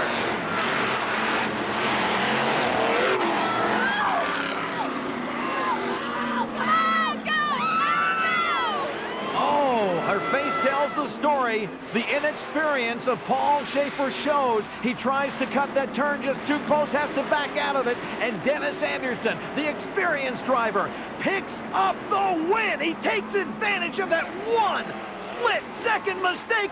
Digger gets his first ever win in Louisville, Kentucky. A 7-second lead over Monster Patrol. Two tough competitors face each other for race 1 of round number 1 as they line up Gravedigger and Taurus. Dennis Anderson took Gravedigger to 5th in qualifying. Jack Willman Jr. took Taurus to a disappointing 10th. He had problems. The monsters are staged and we're up in the cab of Digger. All right, here we go. Another day, another round at the Louisville Motor Speedway Figure 8 race. These two trucks have been on the track against each other 5 times this year, with Gravedigger winning 4 of those 5. And now Dennis Anderson waits for the green light. He gets it. Going for a ride in Digger. On the outside, Gravedigger has to catch up to Taurus. He has a further way to go. Dennis Anderson cuts very, very close. Taurus has to go to the inside. Digger over the car. A commanding lead for Digger. He's cutting it very, very close. A little smoke comes out, but no problem as Gravedigger comes up and around. More smoke, and yes, he does cut it too close and spins out. Digger spins out, and Taurus, although he's not running very well, gets a win. Taurus has problems through the entire race, but Dennis Anderson cuts it too close, spins out, and that's it for Digger. Taurus wins the race in Louisville. Carolina Crusher, Gary Porter aboard, and David Morris in the equalizer. 3 times these trucks have met this season. Carolina Crusher has not been able to take out the equalizer 1 time. Thumbs up. Thumbs up, we're fitting to go. This may be the time for him. Equalizer is using a backup engine for this race, and Carolina Crusher is quick out of the box. Toe-to-toe, they go around the turn. Equalizer with a slight lead, but he's on the inside. He has to go a shorter distance. Bouncing all over the course, they go over the cars, and now it's Carolina Crusher's turn on the inside. Equalizer takes a little wobble, goes wide. Carolina Crusher hangs in there. Crusher cannot hold on to the lead as Equalizer is catching up to him. As they come around to the finish line, who's it gonna be? Carolina Crusher! For the first time this season, Carolina Crusher defeats the Equalizer. The Monsters line up. This will be a Ford-Chevy matchup, with First Blood going against Fred Schaefer and Barefoot. Barefoot qualified 4th. First Blood, Rob Fuchs aboard, qualified 9th. The points are very, very close this year. If Barefoot can have a good day, given the problems that Gravedigger had earlier, he may overtake Gravedigger in point standings today. On the start, First Blood with a hole shot. Barefoot battles back, going into the turn. First Blood cuts it very, very close. Barefoot has to battle from behind as they come around and head for the cars for the first time. It's First Blood in the lead. Barefoot battling back. They go over the cars. Both bobble just a little bit. And now First Blood's on the outside. Cuts it very, very tight. Look out. Oh, he hit Barefoot. First Blood hit Barefoot. The world champ holds on. Can he make it? Can he keep running? Yes. Barefoot wins it. First Blood hit him, and Barefoot still held on to take the win. X marks the spot here at Louisville Motor Speedway where these 2 monsters will start. Invader, Ray Perkowski, first in qualifying today. And Predator, Alan Pizzo aboard, qualified 6th. Now, you've heard me talk about this X. As you can see, the X is very, very wide here at Louisville Motor Speedway, about 2 feet wide, and that's the starting line. Now, with a 2-foot wide starting line and a close race, it's very important to line up as close to the end of that X as possible. On the start, Predator with a hole shot. Invader, the fastest qualifying, battling back. But now remember, he's on the outside. He goes a lot further on the outside. Now things change with Predator on the outside, Invader on the inside. Invader takes a bad hop. He's all over the track. Predator is going strong. Invader's battling back. Predator opens it up now. Can he hold on to this turn? Look at Invader go! Look at Invader go! A very close matchup. A very close matchup. Predator wins by 0.03 of a second. Nobody can say these 2 trucks were not giving it their all. Invader and Predator over the cars. Invader takes a bad hop. Predator takes advantage of it. Then going around the final turn, they almost meet. The tires almost touch. As they come across the finish line, Predator comes from behind. Round number 1, race number 5, the 5th and final race. The matchup between Mark Bendler and Kodiak, qualified 2nd today, and Wayne Smozanek driving Tropical Thunder. He qualified 7th. Kodiak is just running extremely well. As the 2 line up, we wait for a thumbs up. The officials get out of the way. The green light, and it's showtime. Tropical Thunder with a hole shot. Kodiak has problems. Tropical Thunder on the inside lane, and he opens up a nice lead. Look at this. Kodiak is spinning out. Kodiak goes out of control and slips around. Tropical Thunder, all he's got to do now is hold on. But what's happened to Thunder? What happened to Thunder? The fire under Thunder is gone. And here comes Kodiak. Thunder is dead on the track, and Kodiak takes advantage of that. Kodiak comes from a spin out, and it looks as though he's going to a win. And what happened to Tropical Thunder? Kodiak with a very easy win. And Tropical Thunder limps home. It looks as though he lost the front drive shaft. They're lined up. Thumbs up from Rob Fuchs aboard First Blood as he goes against Kodiak. Full fire suit, 5-point safety hitch on the start. Kodiak has problems.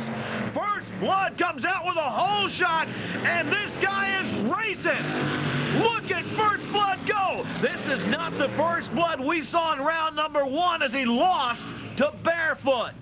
Trying to avenge that one and doing a darn good job of it. Kodiak is nowhere to be seen as First Blood comes around the final turn. He is heading home. The Big Red Ford takes the win over the finish line. It's all First Blood and Rob Fuchs. And Kodiak limps across. He spun out on the line. First Blood wins in round number 2. He's in the semifinals. Thumbs up from David Morris in the equalizer going against Predator. We told you about that X being 2 feet wide. If you notice, Predator actually moved a little bit before he got the green light, but it didn't show up because of the width of that starting line. Equalizer running extremely strong considering the fact this is a backup engine and they didn't expect much out of it. This guy's doing a great job. Predator has to play catch-up now. He's on the inside track, but I don't think anybody can catch Equalizer. David Morris has this thing dialed in. He's got the track figured out. Going into the final turn, it is all Equalizer. A 2-second lead as Equalizer smokes Predator. They're lined up side by side, waiting for the green light. On the start, they are dead even. A great start for both trucks, but Taurus smokes. Taurus has some smoke coming out of it, and Carolina Crusher battles. Even though he's on the outside lane, he's keeping up with him. Taurus, where's he going? He cuts it short, and Jack Woolman takes it to the infield.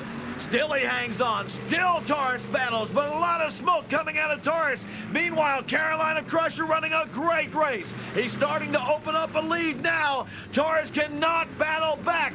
What's happened to Taurus? Either way, Carolina Crusher wins it. Welcome back to Monster Wars as the action continues. Invader and Barefoot. A very quick start. Both trucks running extremely well. A Ford Dodge matchup. Invader on the inside. Barefoot's going to have to go some to catch him. Ray Perkowski doing a super job of driving. Over the cars they go. And now Barefoot overtakes him. A little bobble for Barefoot, but he holds on to this asphalt. Invader's in the wall. Invader could not make the turn. He took to the wall. It is all Barefoot, the world champion, showing us why he is 2-time world champion and now heading for a third. Racks up more points and closes the gap between he and Gravedigger. We have reached the semifinals, and this matchup, a rematch of round number 1 between the world champion Barefoot and Rob Fuchs First Blood. First Blood weighing in at 10,000 pounds, Ford-powered, putting out 1,400 horses. The world champion Barefoot is a Dodge with a Keith Black Hemi-powered 1,500 horses. They're lined up, staged, and ready to go. Inside First Blood. Rob Fuchs gets the green light. You can see the incredible power as the truck literally leans up. He shifts and now comes around. Where's he going? First Blood is out of there. First Blood's all over the track. He has suspension problems. The entire front linkage gave way, and Barefoot is taking this one, folks. First Blood tries to battle back, but he can't even stay on the track as the big Dodge is going to take it on to the finals. He backs off a little bit. No sense in destroying your equipment when you don't have to. And Barefoot, the big Dodge, wins it over First Blood. Prepare for the semis. Let's go inside Crusher and Gary Porter. All right, let's go get him, boy. He waits for the green light. Equalizer stage, Crusher stage on the start. Both look good. Equalizer with a slight lead. He's on the inside. He cuts it very, very short. Carolina Crusher battles back. Equalizer takes a bad hop. He's all over the place. And now they go into the set of cars. Where's Equalizer going? His rear end spun around. And Carolina Crusher is on the inside lane. If he can hold on, I think he can take out Equalizer. Side by side, they come into it. Look at Equalizer go. Can he hold on? No! It's all Crusher. Carolina Crusher defeats Equalizer for the second time today. He's in the finals against Barefoot. We have reached the finals, the final showdown, and this is why they call this Monster Wars, folks. These two trucks, Carolina Crusher and Barefoot, have met 9 times this season. Barefoot's won 5, Carolina Crusher 4, and Gary Porter would like to even it out right now. The Barefoot crew stone-faced as they watch Fred Schaefer pull up to the line. How did Barefoot get here? He took out First Blood in round number 1, then Invader in number 2, and First Blood again in the semis. Carolina Crusher took out Equalizer, then Taurus in round number 2, and took out Equalizer again in the semis. All right, I'm set. Come on, Fred. Let's go. The motor's getting warm. Come on. Gary Porter says, let's have at it. Fred Schaefer is ready. Green light, showtime. Side by side, they're off the line. Barefoot with a slight lead. They're going into the turn. The world champion has to hold on because he has got Gary Porter right on his tail. Kathy screams for her fiance, Fred Schaefer, aboard Barefoot. She knows how important these points are. And Barefoot is, in fact, building the lead. A very close race as Carolina Crusher battles to catch up. Crusher and Barefoot in the finals. Fred Schaefer and Carolina Crusher coming home. Over the finish line, it's Barefoot. Barefoot wins it. The margin of victory, 1/10 of a second.